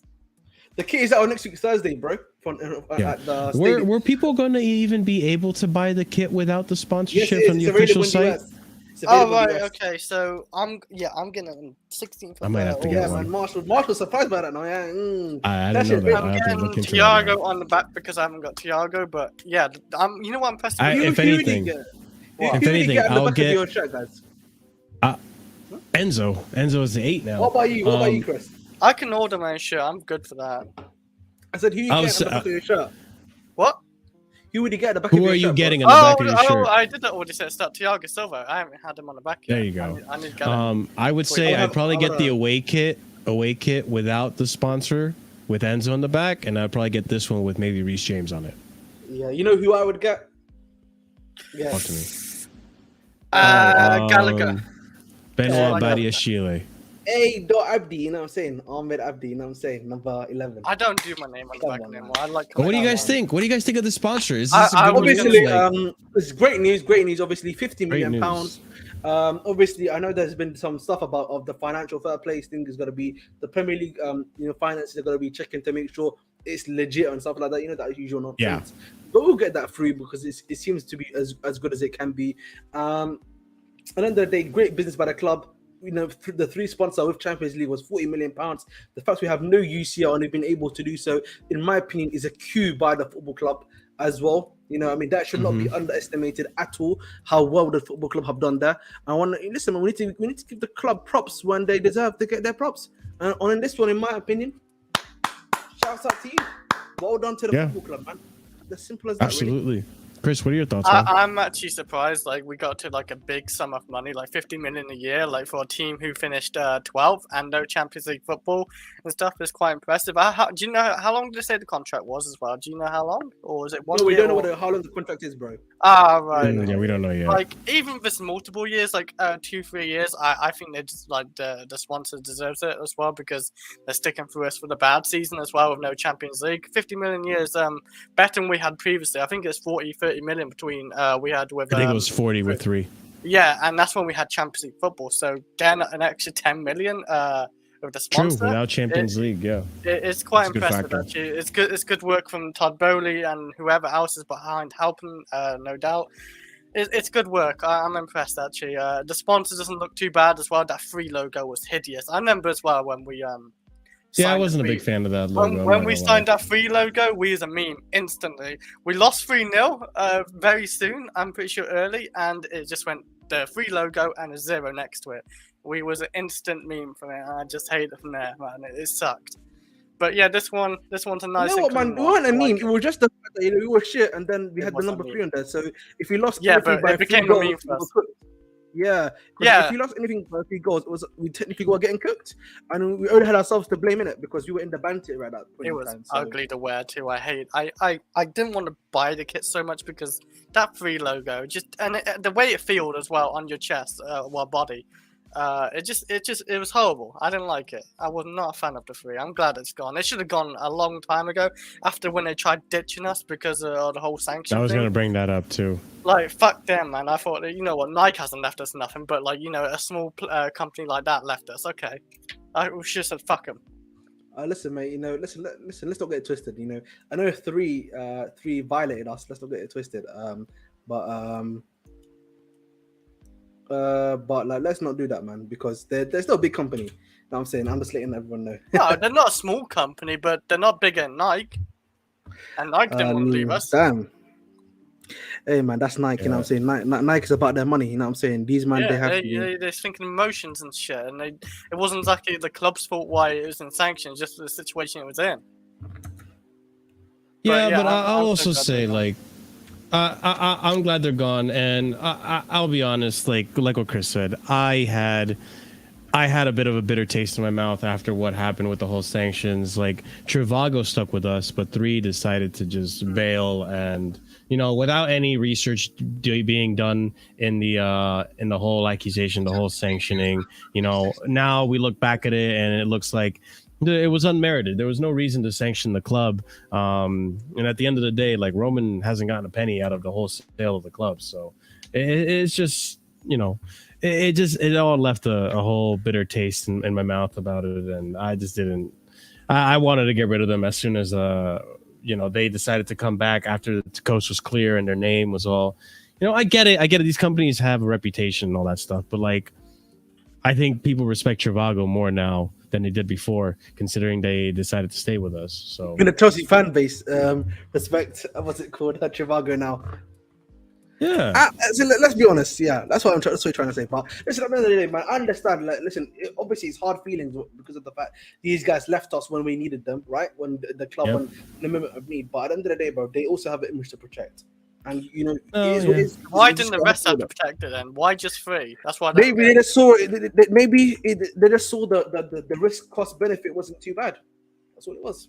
But like, the rest didn't see it. Like, that's why I kind of, if all of them went, I thought, okay, maybe, you know, that's the reason why. But it's just 1, and I didn't really care. They left because I hate the fucking logo. I was like, yes, they're gonna be gone for life, are they? And then they fucking came back. So you coming back now after we just like went for the sanction?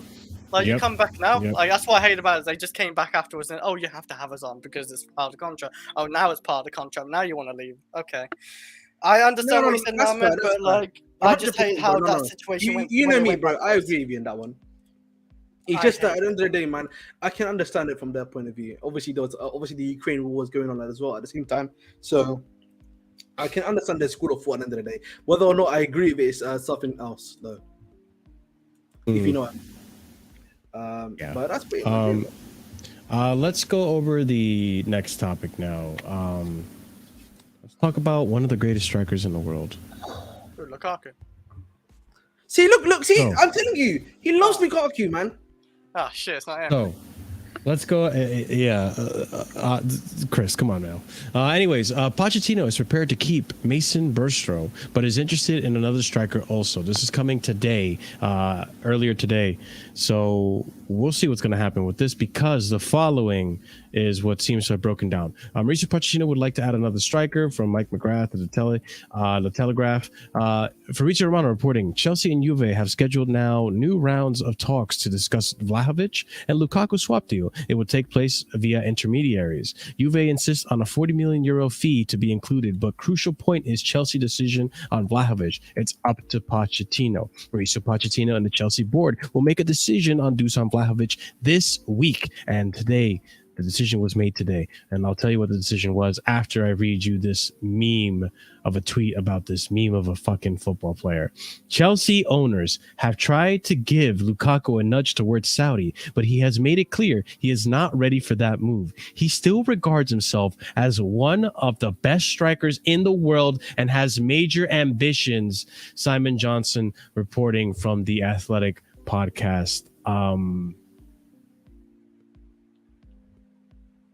Whoa.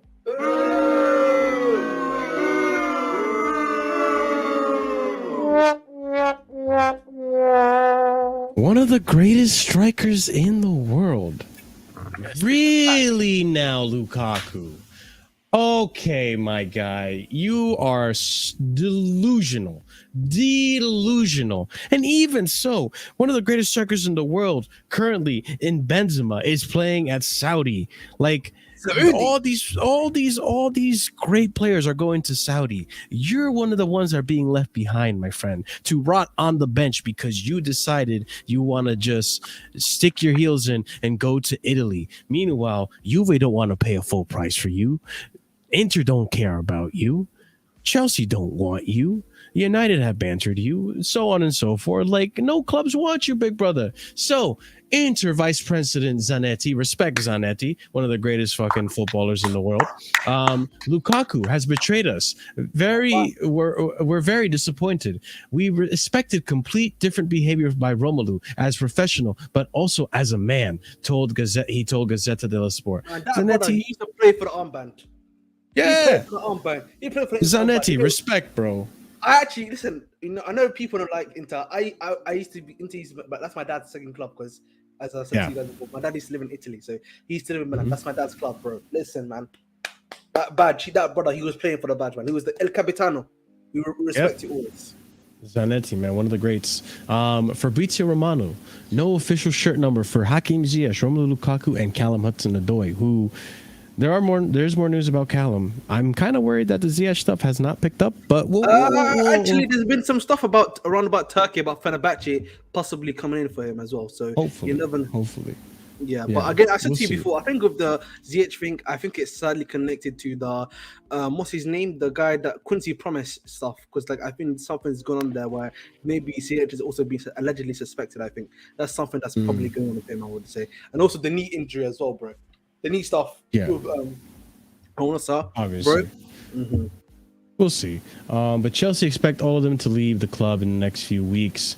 And then we have here Romelu Lukaku's back at. Oh, no.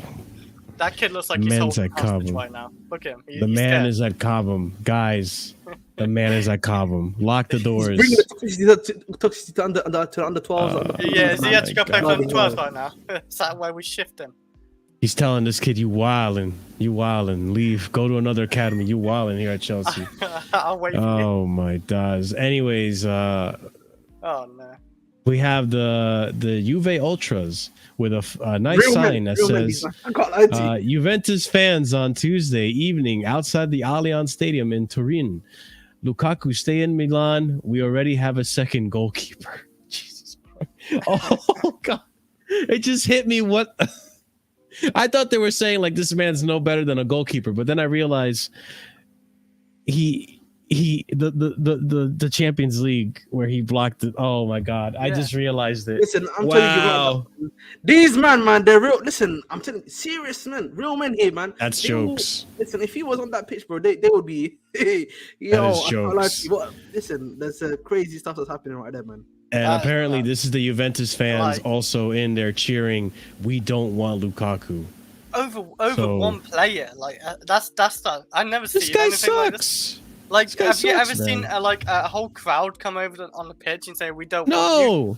Like, that's why Lukaku sucks. He is literally one of the worst, one of the most disliked players in this game.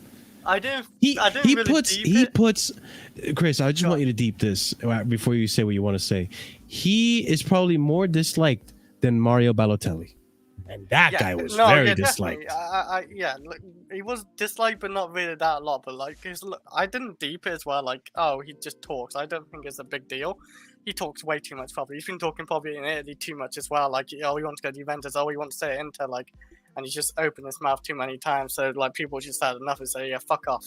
We don't want you here.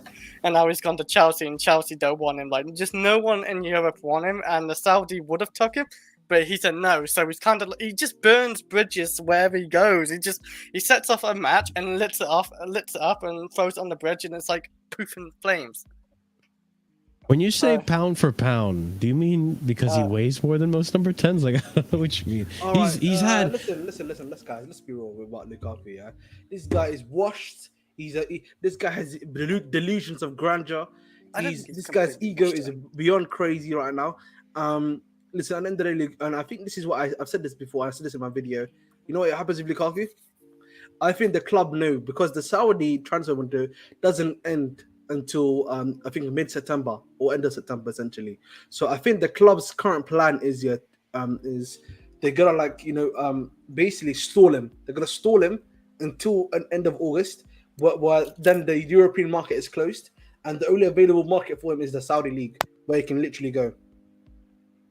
Yeah, if they still take him, because apparently they're filling up with Possibly. strikers, and is he really worth the hassle and money? They might not think that, and then we're like, oh shit, we're stuck with Lukaku because like no one wants him. So reading on, Chelsea are not considering Dusan Vlahovic. No swap deal will happen. This is coming from Ben Jacobs.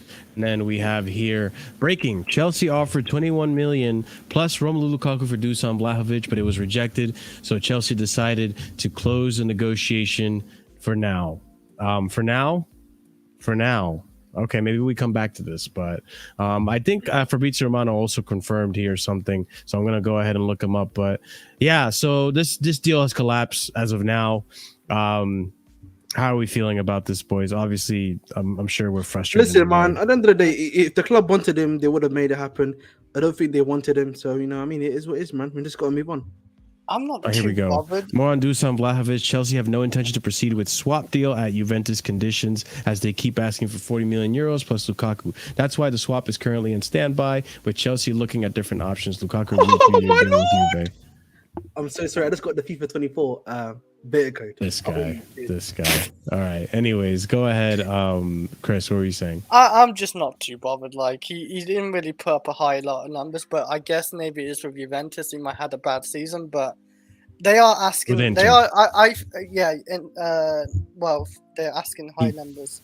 No, he had bad numbers at Juventus, didn't he? This striker. No, Lukaku had better numbers. Oh, than this guy. Vlahovic. Yes. Lukaku had better numbers than this guy and less minutes. Mhm. And that should maybe say a lot, but maybe he just had an off I season. don't know about that. But this is where I think Juventus is taking a mick. 40 million and Lukaku, I think that's taking a mick at this point. Like, why they're upping it to 40? It's like 30, 35. So to do you 30 know million. because they want money for Vlahovic? They're in desperate need. They're trying to strengthen their squad in terms of the CDM area because they're looking for CDMs and because who's the player they're looking at? There was a player they were looking at. I think it's the guy from Bayern that they're looking at to probably bring in. Kimmich? Yeah, no. I forgot the brother's name. Oh my God, Goretzka. Yeah, Goretzka. My bad. Yes. Yes. Yeah, I'm disappointed. I hope you're right, Ahmed, because God damn it. Like we'll touch on this later, but the whole Neymar thing. Listen, we'll touch on this later. I'll come back to the whole Lukaku thing and what it has to do with Neymar. So, but for now, this is disappointing. It sucks. We're stuck with this guy, but we'll see what happens. I'm hopeful that the ownership will find a solution some way, somehow. But unfortunately, right now it's a little peak. But okay, let's go on to the next topic that I have saved for us. And this one's a big one. So grab your popcorn and smash the like button if you haven't done so already. Caicedo forcing the move. Okay, let's elaborate on what is going on with Caicedo. Here we go. Chelsea and Brighton back into direct talks as expected for Caicedo deal. Moises didn't play on Sunday as clear indication that he wants to leave. Then he quotes himself, Moises Caicedo not Brighton squad for today's friendly, comes clear message from the player's side. He wants to leave. Brighton claims that he's just not right in the head. It's in the injury, all this and that. The story keeps changing with Moises Caicedo. All right. And unfortunately, our Ecuadorian friend was wrong. Caicedo has not been announced yet, obviously. Hey, unlucky, bro. Hey, it happens. Unlucky. You know, you can't get them all right. Moises Caicedo is doubtful to play for Brighton Hove Albion versus Luton Town while there is an impasse in his proposed move to Chelsea. Caicedo said not to be in the right frame of mind after Brighton rejected Chelsea's £80 million offer last week coming from our friend Gary Jacob. Moving forward, Breaking: Moises Caicedo missed Brighton training on Monday in an attempt to force through a move coming from Chelsea. Nazar's Cancela. Moises Caicedo did not train today and instead picked up his things and is waiting for Chelsea, reports Relevo. We move on. Moises Caicedo is growing frustrated over Brighton's refusal to grant him a move to Chelsea. Brighton just have made it clear the transfer only happens for £100 million. We have Jacob Steinberg reporting, confidence is rising that Chelsea, backed by Todd Bowley and Clear Lake Capital, are about to spend another big fee. And here we have the Ecuadorian flag. I think he's obviously referring to Moises Caicedo. And then breaking: Chelsea are closing in on Moises Caicedo, according to Jacob Steinberg. This is being reported earlier today. I don't know if I missed any tweets. I don't think I have, but as of right now, that's all we have. Oh, no, I have something else here. New from Fabrizio Romano. Chelsea have a big dream to get Moises Caicedo by Sunday, either playing or to present the player Oh my God. at Stamford Bridge. Breaking news, Levia's to Chelsea. It's actually happening, bro. Here we go, apparently. Oh my What? God, Nah. Secret Scout. You're not Secret tripping, Scout, bro. No way. Oh, it's Secret Scout. Hold I on. think he said, here we go for Fabrizio. Hold on. I got to see this now. Look, my sources have just told me Chelsea's bid for Romeo Lavia has been accepted. Also, told Jose has kept in contact with him for the last 3 months, and he's very keen on the move. Paperwork, being prepared, and then medical. He's on his way to Chelsea. Oh my Wow. Lord, no way! We hijacked it in less than 4 hours. No, this club, man, is not. Who it's a real club. retweeted that, Ahmed? Let me send that Ooh. to you right now. Oh, here we bro. go. I got it. That is a typical Ain't no way he Chelsea did thing. it, man. That's a We Chelsea are not Oh real, my bro. God. Chelsea, I man. need to change the It's my title club, of bigger this club, stream yeah. right Go with the now. bigger club. Oh my God. If this is real. Bro. I should have done my Holy stream tonight, shit. man. Oh my God. Okay. You're part of this. Let's see what happens. This is big. Holy shit. Wow. This is insane. Secret Scout is been pretty reliable. I'm gonna hold my breath until No, he confirmed Fabrizio? the bid. He's the one that literally said, no, this guy's legit, bro. He is I'm telling very you, good. He This very guy good. is no. This guy is like tier 1 when it comes to young players. Like he will tell you the source how it is. This is the one guy where I'm like, yeah, no. He's right. He's actually right, bro. Nah, yeah, like I would bet 99% percent. Secret Scout doesn't lie, bro, when it comes to this sort of thing, bro. Has he ever been really wrong? Like I No, don't he's never been wrong. That's don't feel So, he's got a lot on the line if he's wrong about this. You know, so, it's crazy too, because I was I just don't about to think show it's you guys this tweet that I had saved. Here, I'm working as fast as possible here. This is some crazy transfer. I'm news. about to This see is- my YouTube video. I just uploaded a YouTube video. Oh, fuck. Yeah, I was just about to show you guys this one. Chelsea have not Southampton have not accepted or rejected Chelsea's offer for 48 million pounds with Romeo Lavia. But that's a yeah, while this ago. that was today. That was today. Yeah, but I mean Like a that's few- hours ago. That's still a while ago, considering like a lot of meetings got. So yeah, my sources just told me bid for Romeo Lavia has been accepted. Also told Joe Shields has kept in contact with him for the last 3 months, and he's very keen on the move. Paperwork being prepared, and then medical. He's on his way. So that means the player accepted and the club have accepted. Holy shit! I knew he would accept us as well. Like, there's no doubt. We'll give him a See. good wage, good Jesus good amount Christ. of minutes to play as well. Yeah, Holy like shit! as a good option on the bench, and especially he's gonna be starting against Liverpool as well. Like, he'd be starting many games as well, of course. Fantastic move this is, like, and we just robbed him off Liverpool for 500k more. That's Do you know like, how next bad level. it is? We only bidded 2 million more, bro. Is that it? That's fake? mad. Yeah, bro. No, that's what I'm saying, bro. Is it? Wait, you did look on his profile, right? You did like click on his profile. You didn't. Is that the so- fake? If that's the fake secret, go. Ahmed, I fucking hate you. Ahmed, you're the worst. Ahmed, you suck. Ahmed, you suck. Ahmed, you suck. I thought that was the real one. Ahmed, Oh, you got Ahmed, you always suck. Ahmed. The I one knew was it. you always I knew gotta it. do- I knew It was too Stafford good that to be got that good. for me. Right. It was- The one thing you gotta do Yeah. is always check, click on the account, how many followers he's got. Is it the blue tick? Like this, that. Oh my god. Ahmed, you suck. You dickhead. Like you always do that. Now you know. Now you know. All right, I'm changing this Well, back to Chelsea bid for Lavia. Maybe we see this. At least you don't have to make a tomorrow. video now, Ahmed. The video is still not. It's still strong. It's still Yeah, my bad, boy. that is- My bad, boy. My bad. Like, My bad. El Ahmed. Ahmed. yes, El Ahmed. Hey, if you have the bad take emoji in the chat, you know what, I should have checked too. So L on me as well. If you have the bad take emoji, if you remember, spam that shit in the chat. Hey, you know what? It happens. This is what happens. We try to do this all in the spur of the moment. You never know. That's why they have these accounts. But this is the latest. I'll say this, okay? Now I can say this with confidence. Chelsea have not, Southampton have not accepted or rejected Chelsea's offer for £48 million for Romeo Lavia. So it is still possible that this does happen. If it does happen, what a hijack. What an actual hijack. So I'll say that. But hey, No, here we go. it's gonna be hilarious to go look back in posts. So yeah, that being said, wow. So yeah, Caicedo and Lavia potentially coming into the club. Caicedo, we're waiting to see what happens. Don't know just what's going to happen yet. We have until Friday to get this done and register this player in time for Liverpool. Will he play against Liverpool? I have my doubts, but we'll see. The plan is to get him in before Liverpool, according to Chelsea. So we shall see what happens. But boys, what do we think about the Caicedo stuff? Are we feeling more positive about it?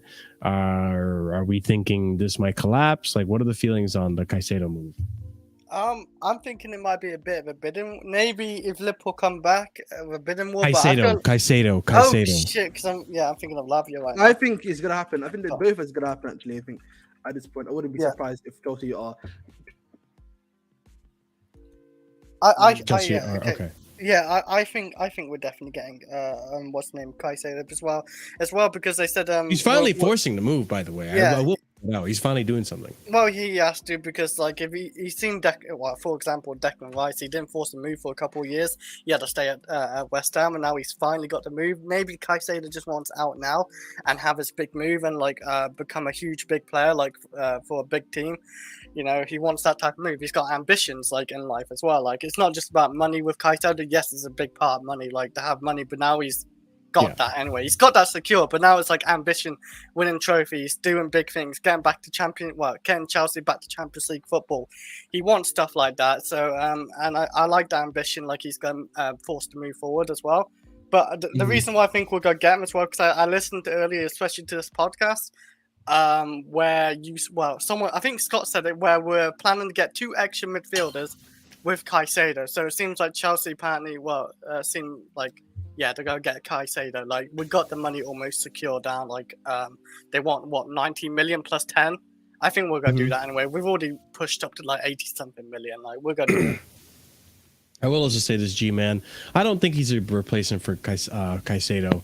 I think Caicedo deal has been done since Sunday, but it's just a matter of, I guess, figuring out details on the contract, maybe a payment structure. I don't know. I think the deal's been done because I see the way Brighton's moving. It's looking suspicious. Now they're getting Kudus. You have De Zerbi speaking out on Caicedo and not knowing if he's gonna show up to training the next day or whatever. Caicedo not showing up to training anymore. The CEO of Brighton coming out and saying that Caicedo has a minor hamstring injury or strain or something. I think all of these things are showing signs that I think the Caicedo deal is done. We just haven't heard about it yet. So I think it's a matter of finalizing details. Unless you think, so are we gonna go for all Lavia and Caicedo? Is that? I think so. We'll see, man. I think the idea. I think the Lavia thing never died down. I think we've always had interest, and it seems like Joe Shields has always been talking to the guy. He's always been in his ear. So we'll see. But that's the latest that we have so far. Unless something breaks through legitly on the stream. Oh, so more legit stuff. No, Ahmed's been for Caicedo. Right. Well, let's go ahead and discuss the next topic, which also broke out today. There's an update on Callum Hudson-Odoi. I haven't even seen this yet, so let's go ahead and see what this is about.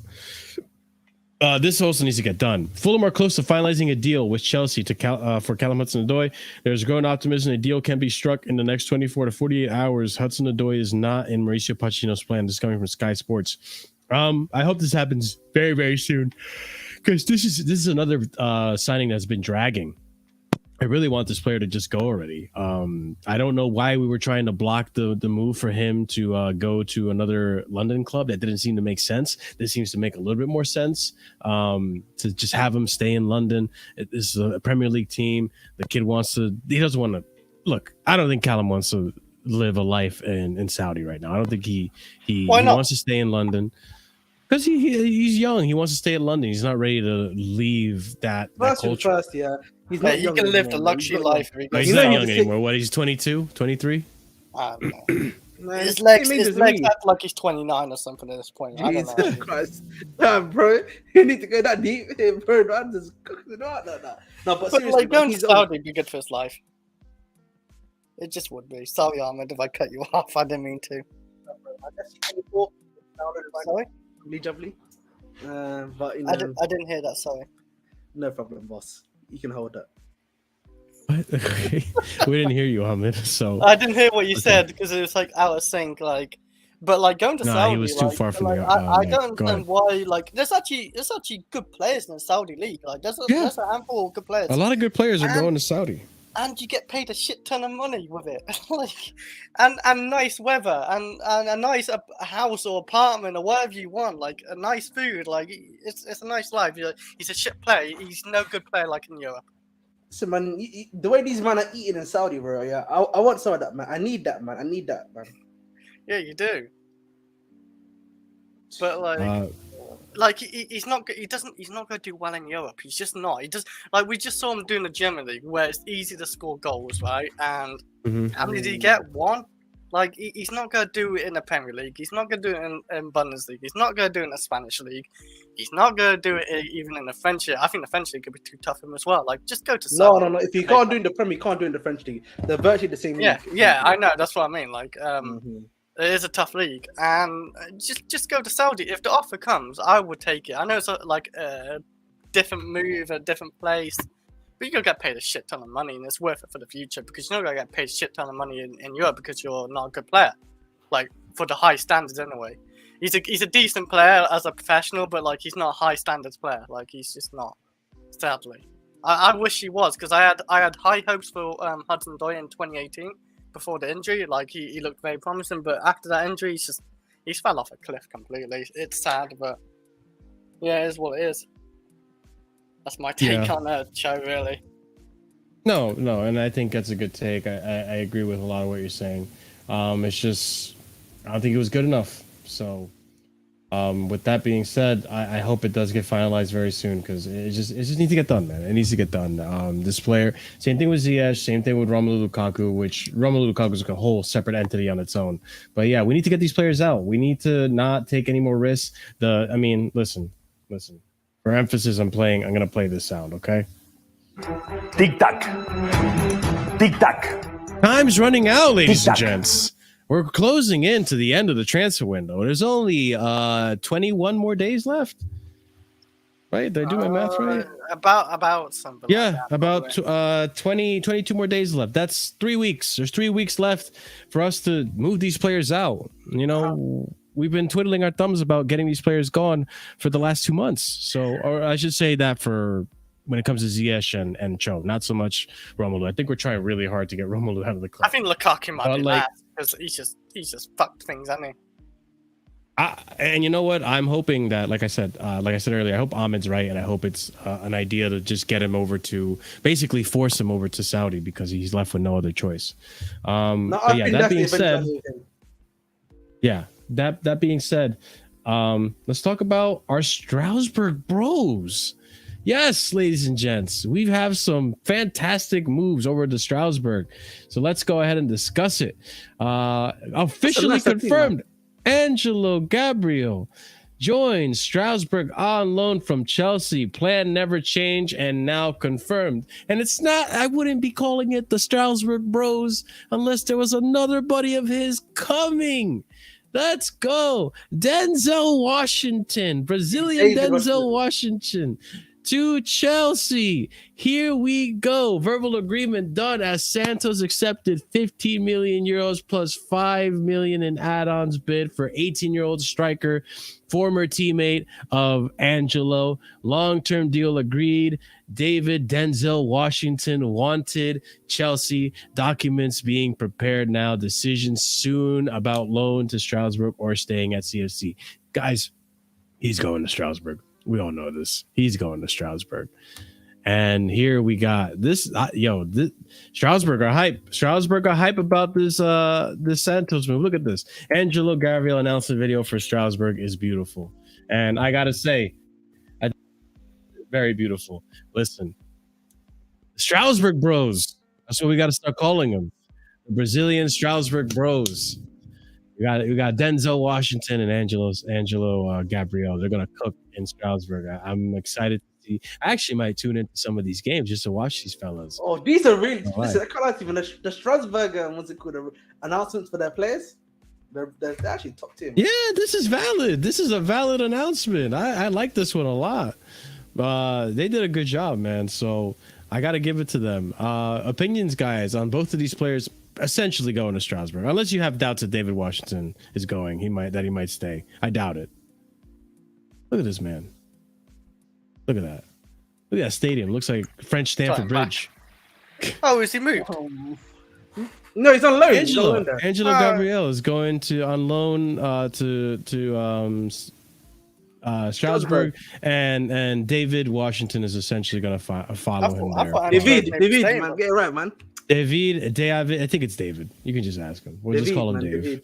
We'll just call him Dave. It's a good loan move, I guess. Like, you ain't gonna really get any serious amounts. Oh yeah, Mikasa. We discussed this earlier in the stream. So what we've been saying is that no, Mikasa. If you wanna see it, you gotta go back to the stream. There you go. You got our full in-depth opinion. Summary of it all, though, is we're gonna just change formation, pretty much.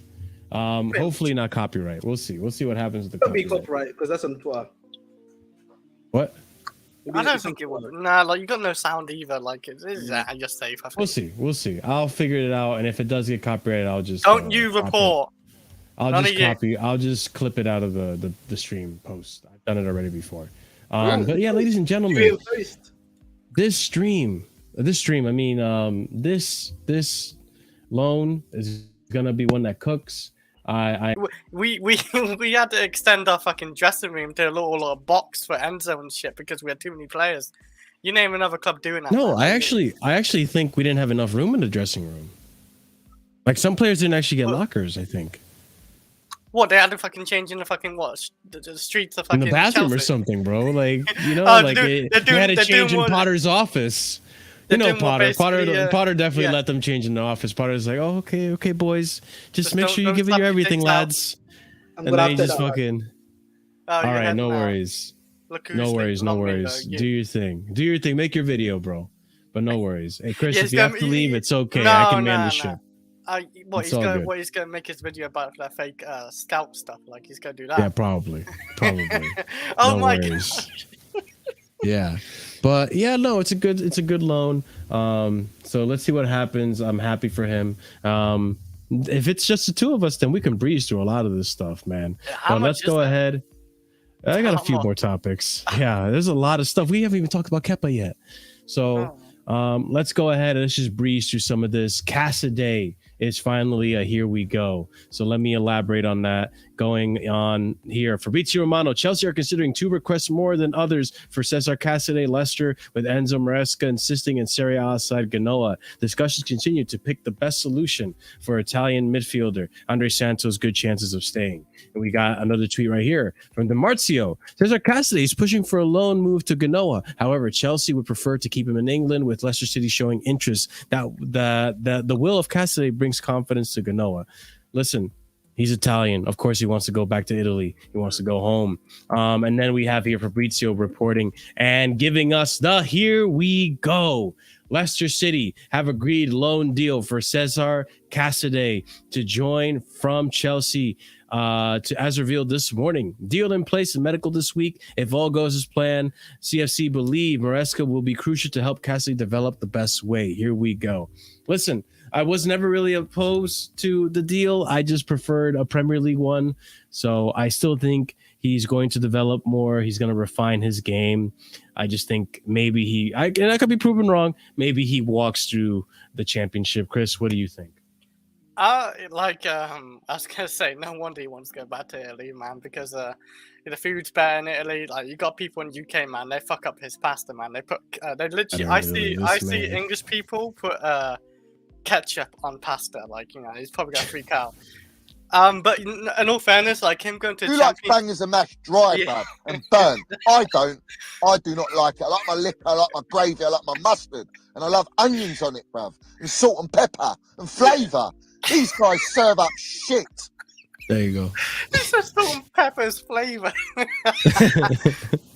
He doesn't add anything else. That is proper English right there. But like going to the championship, like a few of our youth players go to the championship, like Reece, James, Tammy, and so on. Have gone to the championship and they've done well. And it's toughened them up. The pace in the championship is a good league as well. Like I didn't really notice how good it was until because I have a few football mates who follow the championship. They have championship teams, and I've watched a couple of games, and they play like kind of similar to the Premier League. They're actually a bit more rough, actually, but quick pace and everything and all that type of stuff. It's a good league to go to. Like I think you do well there at Leicester. Leicester's got obviously try claw back up in the Premier League and try win the championship. Like they're gonna do all that type of stuff, and if they do well, and he does, and he's a big reason why they do well coming back up, it's gonna be good for us as well, because then we got a player on our hands as well. We're gonna have a headache in midfield of all the signings we're gonna do. So would you have preferred? What was your preference for CASADEI?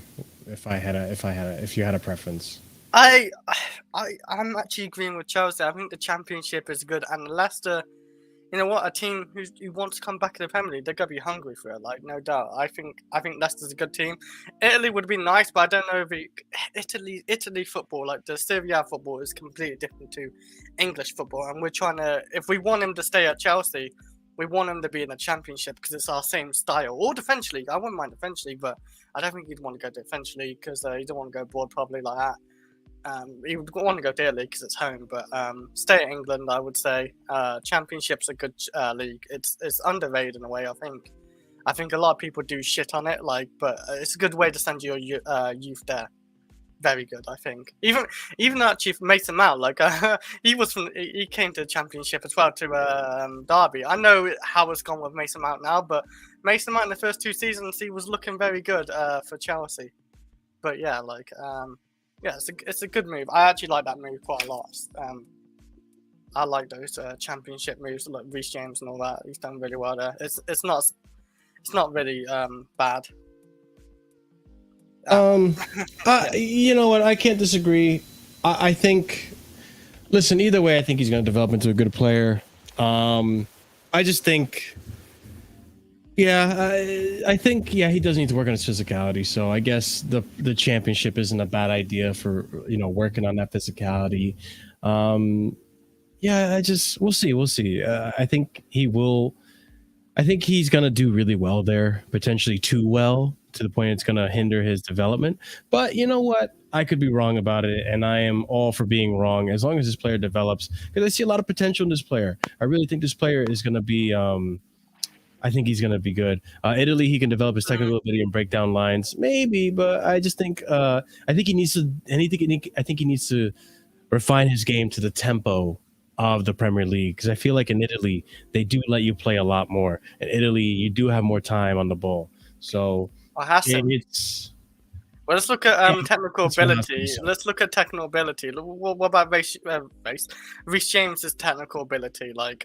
He's from the Championship. He saved that sinking ship Wigan from relegation too. But it doesn't Championship has got technical ability players, technical players as well. I know the Serie A is a higher division or what, but it's nothing like the English league. I think It's just the some- pace of the game, you know. The Yeah. pace of the game is different in Italy. In Italy, like the good thing I like about Italy is that they let you play the way you want to play, and it's nice. It's beautiful. It's a beautiful way, a style that they have. It's very distinguishable. But at the same time, like if you want CASADEI to develop at Chelsea, you need to be physical. You need, because we're in the Prem, you need to be physical. You won't have time to play those elegant passes and the nice touches and the flicks here and there. You know, like it's a fast-paced league. It's a very physical league as well. So I think maybe I couldn't get the Premier League loan. I think keeping him at Italy is fine. He turned down loan moves to Italy as Chelsea want him to stay. Yeah, exactly. So yeah, we turned down. Yeah, exactly. So the plan was never to send CASADEI to Italy. But another player that we have plans for is this one right here. And apparently there's been a bid placed by West Ham. Let's bring this up. So West Ham remain interested in signing Ian Maatsen on loan with an option to buy. Mauricio Pochettino likes Maatsen, who is in talks over a new deal, and it remains to be seen if Chelsea would be willing to let him go. Coming from Jacob Steinberg. Listen, this player I think is going to sign a brand spanking new contract over at Chelsea. He's going to basically solidify his presence here at Chelsea. He's impressed a lot of people in the preseason, and Poch likes him. I don't think he's going anywhere on loan. I really don't. Chris, what are your thoughts on Maatsen? They're a bit reaching, aren't they, West Ham, thinking, oh, we'll take him on loan. And a option to buy. Option to buy, yeah. Like, they're trying to reach. Yeah, this is how desperate West Ham are being right now, because they're trying to take any player. They're just trying to bid like 40 million for Gallagher for crying Yeah, out because they loud. waited so long Like, into the transfer window to get I business am- done. I am curious how much they want to like option to buy for a Maatsen. Is it like 60 million or something? Because Maatsen looks like a way more better like complete player, and Gallagher, he can play left back well, he can play left wing well, and looks like he can play like a winger /10 like decent as well. Like this player looks like he's a talented player. No West Ham, you're not having him that easily. Like you can pay 100 million, maybe we'll talk, but nah, like you can take him for a loan, but I don't think we'd want to send him off either, because Pochettino said he wants to keep him for this season by the sounds of it. So yeah, sorry West Ham, you're not having him.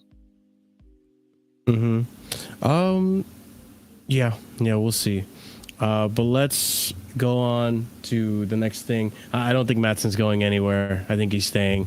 I doubt, and he's going to sign a new contract. I'm almost certain he's going to sign a new contract, because even he said it earlier when we put him on sale against Burnley. He has ambitions to stay at the club. He wants to make it at Chelsea.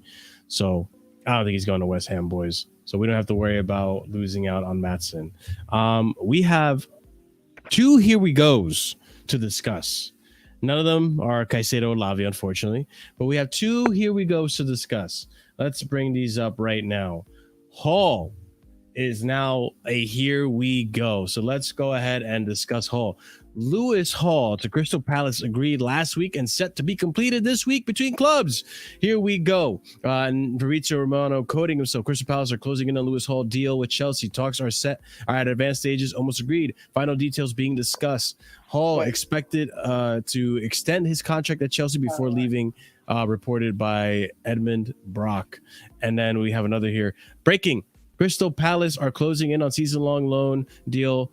Defender Lewis Hall. The move is expected to be confirmed inside the next 48 hours. Do we have a Fabrizio tweet? I'd have to look. But Don't trust him, Mohamed. I'm telling you now after today. yeah, I have to check Fabrizio. But Lewis Hall is essentially leaving the club. There's no way this doesn't become a here we go. But yeah, guys, Chris, your thoughts on Lewis Hall to Crystal Palace? I got a little bit scared for 2 seconds when you said, "Oh, here we go, Lewis Hall." I thought, "Oh wait, is it a loan?" And he said, "Oh, okay, it's extending this." No, it's supposed to be. I would say definitely good loan, because like we have a lot of left backs. We're probably keeping Maatsen. We're definitely keeping Chilwell and Cucurella, I think, as well. Like 2 experienced left backs. They need to get their act together, because they're not acting like experienced left backs. But I'm sure like one of them at least do well this season. One of them, hopefully. Yeah, I think Lewis Hall needed a loan. Wherever what position he plays, I think it'd be midfield as well because that's his main position. But if he plays a left back, then maybe he's heading as a left back in the future. But yeah, good loan. I like him to be on loan because last season he didn't really get enough minutes and he played well. I thought he played well when he came on for Chelsea or started for Chelsea. I think he he's always had a good presence. His movement was brilliant. Like I say about Timo Werner, he can take on a few players. His shooting's a bit off, a bit like Timo again. I don't know. They seemed a bit similar when they both attack. He can definitely cross the ball though. Like I've seen a few crosses from him, and he did well. He's a good young player. I want to see go on loan. See what he does come next season. If he's improved, I think he will because he's a good, talented player. So I think he's going to improve from this season anyway. Yeah, happy with it. Yeah, I think it's good for his development, like you said. We'll see when the Here We Go comes. I'm hoping it's happening very, very soon from Fabrizio. But all signs are pointing that this is essentially going to get done very, very soon. Okay, let's go on to a few more, and then we're out of here. So apparently, Crystal Palace are actually upset with Chelsea over this whole Olise thing. So let's discuss this. So Chelsea are working on a bid for Crystal Palace winger Michael Olise. Palace have not been happy about Chelsea's approach for Olise, who is also on City's radar. But Palace want Chelsea left back Lewis Hall on loan. Simon Jones reporting, listen, if you want him on loan, help us out with Olise, right? So Michael Olise release clause. I understand that it is actually slightly more than 35 million that has been widely quoted, and is also complicated by some slightly unusual terms set by the player. They include Olise being able to turn down a move even if the clause is triggered. This is coming from Ed Aarons. And then that's all I have on the Olise stuff. We'll come back to this guy later. But Olise not really making too much progress. We're trying to negotiate that release clause, and apparently Olise can turn it down if he decides to stay. But Chelsea, Crystal Palace upset with how we've been negotiating this. I don't know why, but how much are you valued at Olise? Because I've not really heard enough about him. Like I remember, like from what I've read so far, it's somewhere between like 24 euros to 30. It's kind of pushing the boundaries for me because he's not really. It might be pounds, to be honest. I think I've seen him a couple of times actually play for Crystal Palace. Actually, the link up with Zaha at one point, he did look alright. I'm pretty sure it's the same guy. I hope it is because I don't really watch Crystal Palace. Unless you're getting him confused with Eze. I don't think it was that name. I think it was him. So what? You're not sure about the player or the price? Like, there's a lot of clubs will try I don't know, rinse or screw over Chelsea. Like, it happens. This is business. Like, you don't like what's the business going, like, where it's heading. Oh, well, like, is it because they were upset they're not getting Lewis Hall on loan? Is that like... It's from what I can tell, it sounds like they're just upset that we're trying to lowball them. But at the same time, like, this is business. This is how negotiations work, Crystal Palace. Like, yeah, there's a release clause on your player, but your player is also injured. There's a liability on that, you know? I couldn't work out if they're upset we're not buying their player. That's kind of odd for me. Or they're not getting Lewis Hall from Chelsea. And if so, just bid higher, whatever. Where's Lewis Hall going? Sorry again, here we go. Shit. Crystal Palace. Oh, he's going there. So, okay. I thought it was a different club. No, so they're getting Lewis Hall, but we're not buying that player. Oh, okay.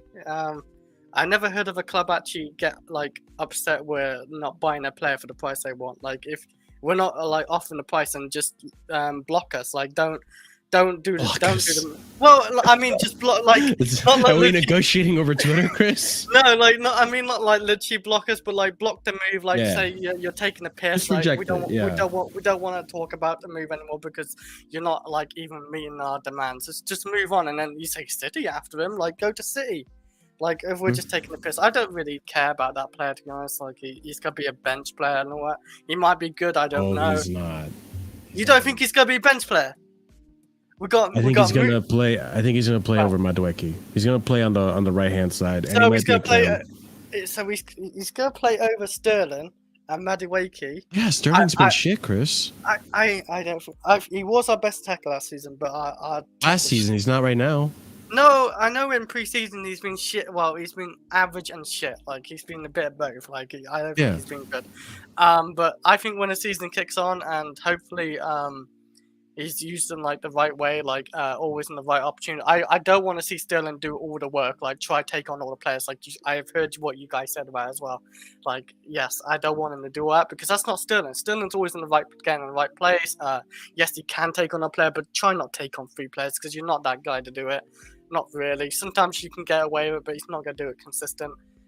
Like I hope he just City Sterling. I want City Sterling because I love that watching that Sterling, and even England Sterling because when Sterling played for England the last fair few years, he's played really well. I thought so. I think Sterling's gonna maybe shock people. So he's actually doing well. He's actually doing. He's starting to look better. He's starting to look like the old Sterling. But yeah, like maybe. That player, but I kind of drifted off. Sorry, like that player. Okay. I think it's going to be a bit of a bench player, but potentially start because, like you said, Sterling and Madueke not really submitted their number 1 spot because they've not really performed well. So yeah, it could be a starter. I'll say this too. Right now, Olise, when he's fit, because he's not fit yet, he starts over Madueke easily. I watched him a couple of times. As for Sterling, we'll see. It depends on how Sterling performs. But right now, Madueke is starting over Sterling on that right. You know what I'm saying, Chris? So I think when you look at the chain of events, it's just if Olise is there and Sterling's in bad form, Olise starts, man. You should check him out a little more. He's very elegant on the ball. Very pleasant to see. I did see him a couple of times. Like he's very creative. Creative. On the ball and creative wise, but like I can still say about Madueke, he looks good as well. Like at times. Yeah, as well. he does. I just think the experience. I think there's a bit. Well, I know there's a big difference in playing for Crystal Palace, where you don't have a big pressure on you, and playing for a big club like City, Chelsea, and all these. But clubs, the thing is, at Crystal Palace, they didn't have a striker, Chris. So when you look at Olise's, no, Zaha was the left winger. I swear he played striker at times, but yeah. Well, at times, but he was primarily on the left wing. I'm pretty certain on that. Regardless, Crystal Palace, my point is saying they don't have a striker is Crystal Palace struggled to score goals. Jordan Ayew, Edward, they weren't good enough for Crystal Palace. So they struggled to score goals. And regardless of that, Olise still pulled some really impressive numbers when it comes to his assists. So what I'm trying to say is you give him a good team, you give him a Jackson, maybe those numbers skyrocket. You never know. So we'll see what's going to happen with Olise. That's the latest we have on him. Not really much movement. I just want Olise to be done already, but I think we're still trying to negotiate something because of that hamstring tear he got, and he's still recovering. I think he can start soon. He's not ready yet.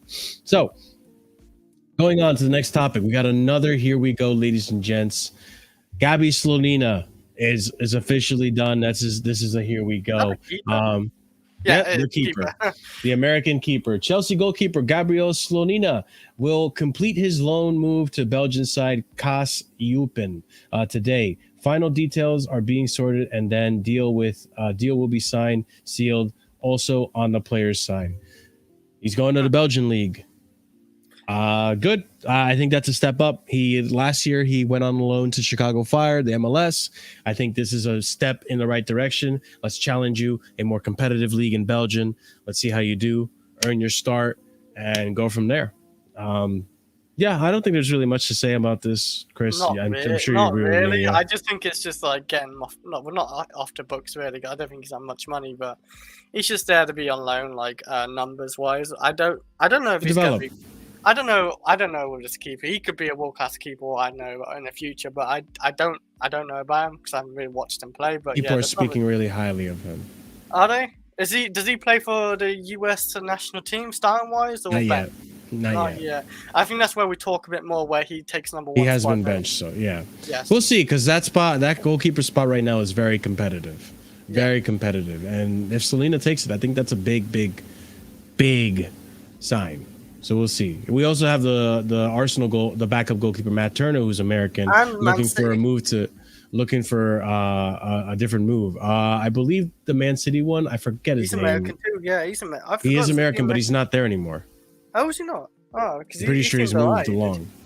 He No, but moved I along. mean- I'm pretty sure. Oh, for Man City. Okay. I'm pretty sure. Or he went on a loan and came back, and he's probably gonna look for another loan. I don't think so either. That's what I'm saying. But Chris will watch him. Don't worry. I already said I watched him like a couple. You're of not times. even sure if it's Eze or him. No, I think it's him. It's been a while. I But slept down. SLONINA, Matt Turner, another really good goalkeeper, potentially going to Nottingham Forest, and he's going to start. It's a really tough spot to fight for in the U.S. men's national team. So we'll see what happens. I think I believe in this kid. He's at Chelsea for a reason. He's been scouted, so we'll see what happens. I think he's going to do good. But yeah, that's the update with him. Small little update there. Now here's a big one for you guys watching. And if you haven't done so already, smash those like buttons. It does help the channel. We're on our way to 80 likes. 5 more. Let's see if we can get to 80 likes. Okay. Let's go ahead and discuss this fella. Your favorite fella, Chris. Oh, I did see this. Kepa. I did. See Kepa to Bayern. But before we go to Kepa, let's talk about Sanchez, okay? Chelsea made a request for Sanchez earlier in the summer, which was met with the price tag of £40 million. Mauricio Pochettino has spoken at length with him and has received feedback that he is potentially world-class keeper if managed correctly. This is coming from Adrian J. Kajumba. Anything else here? At one stage, not long ago, not long ago at all, Brighton's asking price for Sanchez was £70 million. He was highly thought at Brighton. This was probably under Potter. He's a really good keeper. Okay. He has potential to be an amazing keeper. World class? I don't know. I would like to see more before I go saying he's got potential for world class. But I think he has potential to be a good keeper. I think he's definitely better than Kepa. We continue. Bayern Munich made a last-minute inquiry for Sanchez as they liked the price quoted, checking in to see if his move to Chelsea was done and there was still a chance to hijack it. However, Sanchez's heart was set on Chelsea and his switch. Now, on to Kepa. Breaking news. Thomas Tuchel wants Kepa and Bayern are talking to Chelsea. Kepa can well imagine a move. The first talks have already taken place. Next step, deciding in the coming days because Bayern also has two other options on the list. And I am with Matisse here. I'll believe when I see the bid. This is very sketchy. It would be crazy to see Kepa. It came out of nowhere. Like it came out of nowhere. To buy Munich as well. They are a big club, and a big European club. Tuchel, man, like you're cooking, man. Like if you want Kepa for like 30, 20 minutes, he is cooking. If he takes Kepa off us, but he's doing us a favor, but I don't think he sees it as doing. I think he actually rates Kepa. Kepa's there. His horrible talent ID. And shit and horrible talent ID. Wait. They have Summer, right? The keeper, and I've seen that keeper. They have Summer. I'm very certain, yeah. And they have Neuer on a broken leg. All right, yeah, okay. He's broke his leg through skiing or whatever. Summer is a better keeper, and fuck FSG. We're not FSG, sorry. And if we was, I would fuck him even more. And FSG, I'd fuck Liverpool more. But yeah, Summer's a better keeper than Kepa, I think. I don't understand why Tuchel wants Kepa. Kepa is not the greatest on the ball. He's not the greatest at saving shots, but he's Kepa. He's an okay keeper. I don't know. There's nothing special about Kepa. I don't think Summer. Was he alone? Was he alone there? I swear he went to Bayern. He was alone. Maybe. I swear I saw Summer at Bayern Munich last season, but I could be wrong. Yeah, he is an amazing coach for his town. He is not the greatest. I agree. Like, okay, he's at Summer's at Inter Milan, Chris. Is he Inter Milan? Okay, maybe. Yes. They got Neuer with a broken leg. They're in desperate measures. Take Kepa for 23 million. Get mad, Velvishon. Like, yeah, like just take Kepa. Just maybe they haven't got many options. Oh, right, there's still more shit. Yeah, there's plenty more. So. I was hesitant to believe this, and then we have Florian Plettenberg reporting the same thing. Rulli and Kepa in the race now. Talks with the managements on both players took place in the last days. Internally, there's a high opinion about Rulli, especially about his performance at Villarreal. Understood that Bono is close to be off now. Still very difficult for Bayern to find the right solution as a comeback of Neuer is still not in sight. Bayern want to push for a new goalkeeper this week. Moving on. Fabrizio Romano confirming it. So this was legit. This is real. Bayern have added Kepa to their shortlist for the new goalkeeper confirmed. He's a concrete name suggested by Thomas Tuchel, as Kerry Howe reported.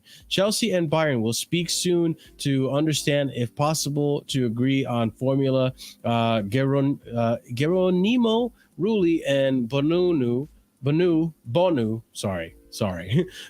Geronimi Rulli and Bonu remain candidates. We have more here. Bayern are talking with Kepa Arrizabalaga. Thomas Tuchel recommended him. He can imagine a move to Munich. The first talks have already taken place, but the next steps will only be decided in the next coming days because Football Club Bayern has two other candidates on the shortlist in addition to the Spaniard. Going on, Bayern Munich would like to loan Kepa with an option to buy. Thomas Tuchel recommended him even if he used Mendy mostly at Chelsea. Bayern Munich and Chelsea are talking about Kepa Arrizabalaga, and his transfer could be a loan with a mandatory purchase option in the next few days. The German club plans to present its first official offer for Thomas Tuchel. It is the first option. This is coming from Matt Moretto. This is legitimate, boys. It's actually kind of crazy. Bayern Munich plan to present first offer to Chelsea for Kepa in the next few days. And then one more tweet in regards to this. Thomas Tuchel has made the signing of Kepa Arrizabalaga a priority request for Bayern Munich, who are continuing to negotiate with Chelsea in search of an agreement. Wow. And I agree with this comment below. Tuchel doesn't care about Bayern. He's just wanting to save us. Let's see. I listen. I love you, Tuchel. You have a horrible talent ID if this is legitimate, but listen, if you want to take Kepa off our hands, I'm all for it. It's the only one thing I can see this deal falling through is we know Kepa's 100. Yes, you hit it on it. You hit it. It's the wages because, like, let's face it, Bayern Munich are not going to pay Kepa 150k a week. Is he okay accepting lower wages? He might be, because he might be seeing a threat from Sanchez. We just signed a goalkeeper, and thinking, sure. Oh, Chelsea might start him, and he might want minutes at Bayern Munich. And move me on. Yeah, just move him on. He probably will get paid like 100k, so he only have to take like less 50k. But I guess 50k is still a big amount. But like he's had 150k for 5 years plus now. Like for being a goalkeeper, he's made his money, man. He's made his money. For a goalkeeper, he's actually made decent money. For Bayern Munich, he still get paid well, like 100k probably and stuff like that. But I hope Kepa doesn't. If Chelsea and Bayern Munich accept like 20 to 30 million. I hope for Kepa as well and Chelsea, he just accepts it because it's a good move, like to go to Bayern Munich, like Bayern Munich club. He might do well there. I don't know. You never know. It's a different league. And Tuchel's got good tactics defensively. I honestly thought under Tuchel, Kepa looked all right. He didn't really do a whole lot bad for under Tuchel. I really don't think so. Good at saving penalties as well normally. Stuff like that. It'd be a good move for Kepa. I don't dislike the guy either. I actually like him. Oh, I know you like him, which is why I let you talk about Kepa mostly. But I'm not like Matt, though. No, not like Zevo. Yeah. But I will say this. I hope it happens. I have my doubts it will because of the wages, like you said. I have my doubts that it will. Unless Kepa maybe decides he wants to take a wage cut. If he signs over there and he takes a wage cut and signs a new contract with under different wages for Bayern, then who knows? Maybe that happens. I'm not going to deny that, but I doubt it. Like, why would he want to make less money if he's making just enough money? He's essentially still the number one at Chelsea. Like Sanchez hasn't proven himself just yet. It's why would he want to leave that, and take less wages? So I think the move is unlikely. We will see. It depends on Bayern. Maybe Bayern do match the offer, and it's with Tuchel. I'd be surprised. I'd be surprised too, but yeah. And the other thing too is like Tuchel played with Mendy mostly as well, so I don't think he rated Kepa as highly as this seems. So I don't know if Tuchel really requested it. I don't know. Tuchel, you gotta get your eyes checked, man. You need an assistant manager that has better talent ID than you. I'm sorry. Oh man, who knows? Impartial Blue saying might be good bonuses for winning the Bundesliga, plus making it far in Champions League for wages. Maybe like add-on bonuses, incentives, something like that. Maybe. Who knows? For him, for Kepa, at least I hope that's the case, because he's not going to want to leave the wages he has right now. Moving forward, next topic, and don't worry, Chris, we're almost at the finish line, bro. Wait. What's at the finish? Fine. You can start lifting again soon. Don't worry. No, I've done it this 4 p.m. this time when I got in. You're good. Okay, so apparently Dewsbury-Hall to Chelsea. Chelsea have been linked with Kieran Dewsbury-Hall, but Leicester do not want to sell the midfielder. Come on, man. We gave you CASADEI. Give us this guy, okay? Actually, Chris, do you know anything about this player? Yes, he's a player who he played for Leicester. He's a midfielder. I know who this man is. No, I don't know who this guy is. I don't Listen, I this was reported today. I decided to add it in because it was right before the stream, and there's another player that would link with Dewsbury-Hall, and it's coming from a reputable source, Jacob Steinberg. I don't know what the plan is with this guy. To be honest, listen, I don't know much about him. Sounds familiar. I just never watched the guy. He played with Leicester last season. Yeah. I know the name, but I just don't remember his style of play and how he plays. But let's face it, the Drinkwater bar is low. That the standard?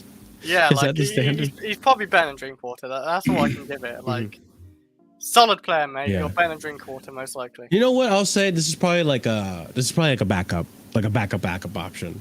I would say that. Yeah. He's the backup to the backups, yeah. Maybe. No, but like a backup if we end up, something happens with Tyler Adams or Lavia now, maybe it's a backup to that. That's I don't what I'm want him though, because I'd rather develop the youths. I've not heard really anything about him. I've heard Dewsbury actually, but I've not really heard anything good about it. I've definitely heard Dewsbury like shouted around somewhere, like in the pitch or something when I'm watching Leicester versus Chelsea, maybe. I don't know. Or Leicester against someone else. Yeah, so I don't know much about this guy. I don't think I don't know. I don't see this happening.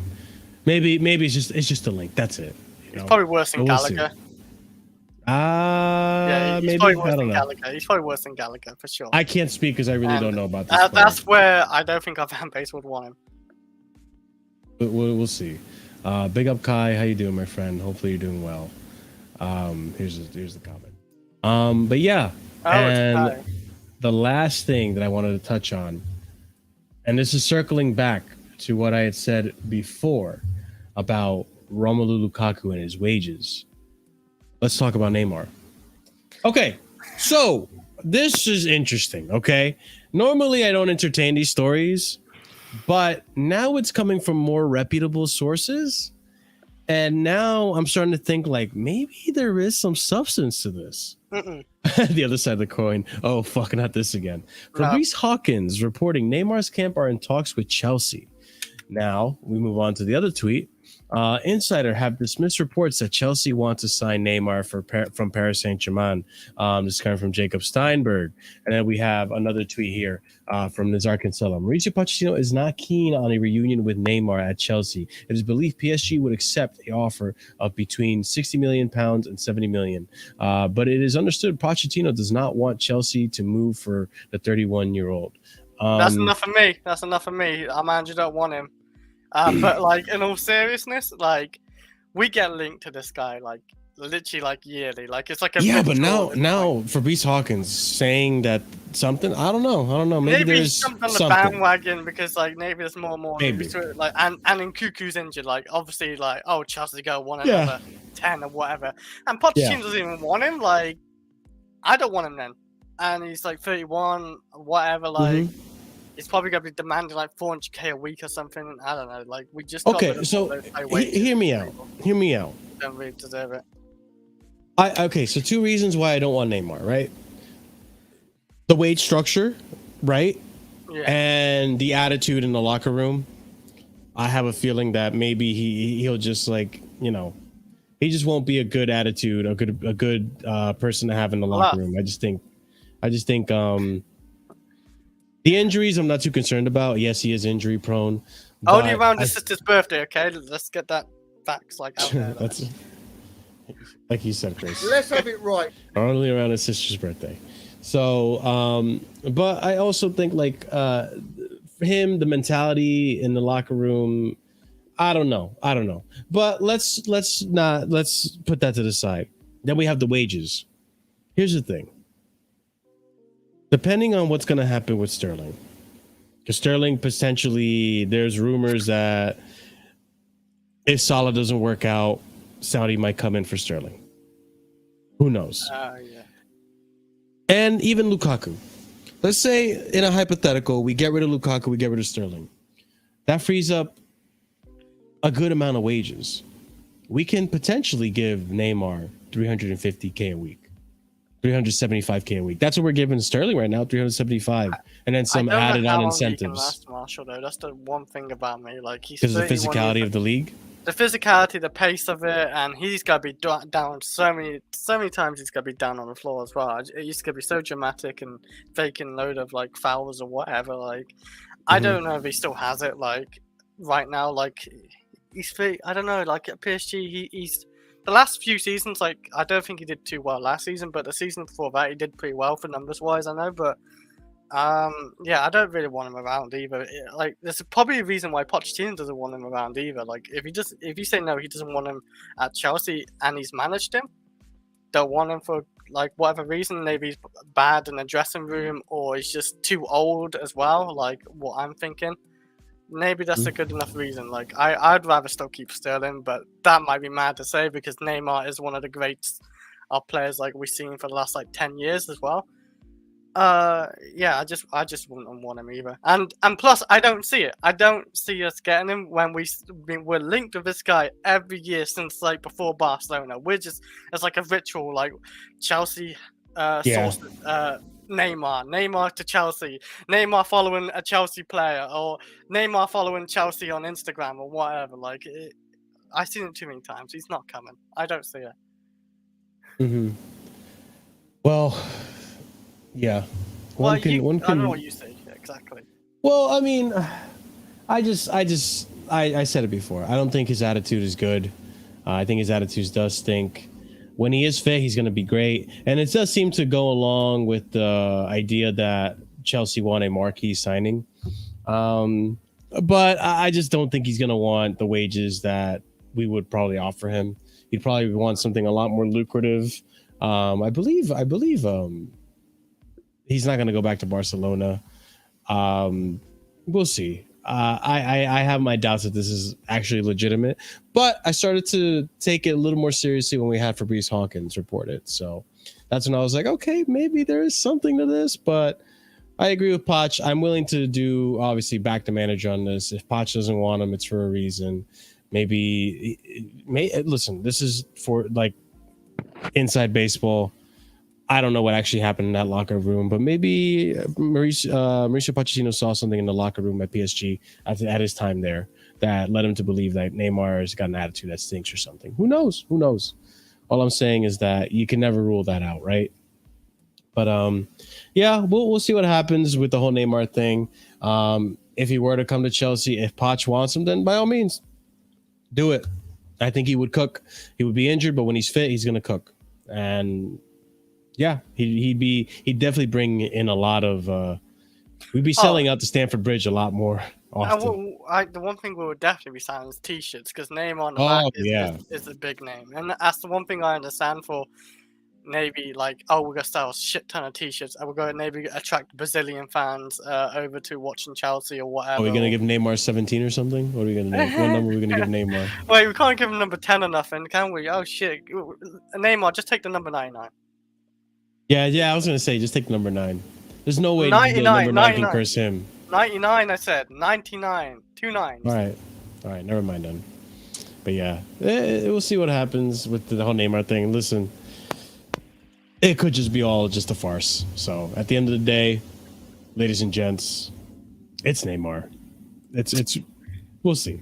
But that being said, Chris, thank you for sticking to the end. Everyone had listen.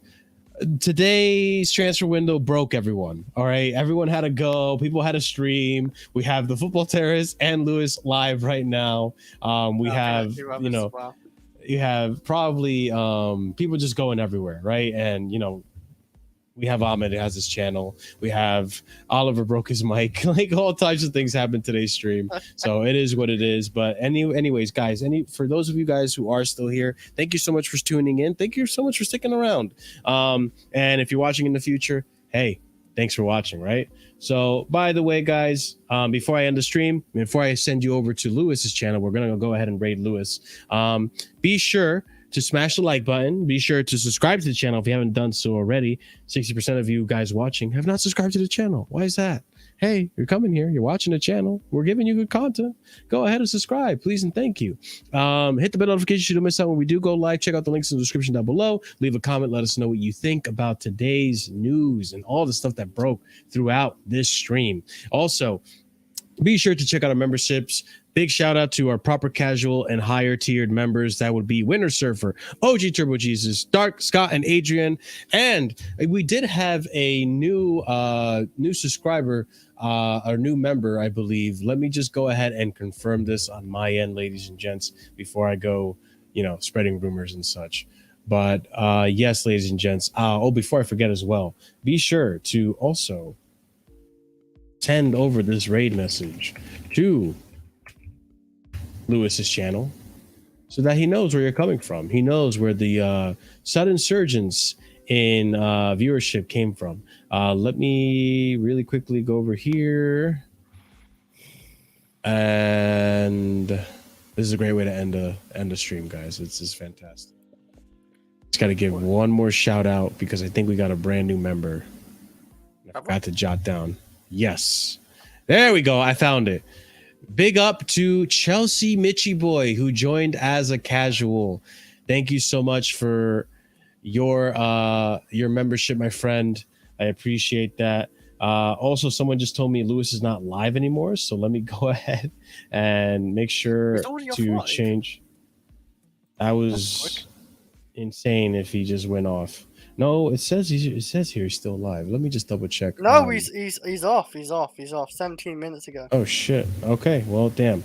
Yeah. Fuck it. No stream then. No redirect. How much? Actually, let me see something. Let's see if this is open. I just saw something here. Hopefully he has his things open. You're so sensitive to who you can. Okay. Nope, he doesn't have it open. So we're not rating anyone, ladies and gents. It's gonna be just you and me till the end. But anyways, and Chris, ladies and gents, we're out of here. Thank you so much for tuning in. Be sure to hit that bell notification so you see when we're live next. We'll see you very soon for Liverpool versus Chelsea. Chelsea versus Liverpool. Big game coming up, ladies and gents. Big game coming up. So big up to you guys. Have a wonderful night. Stay casual and peace.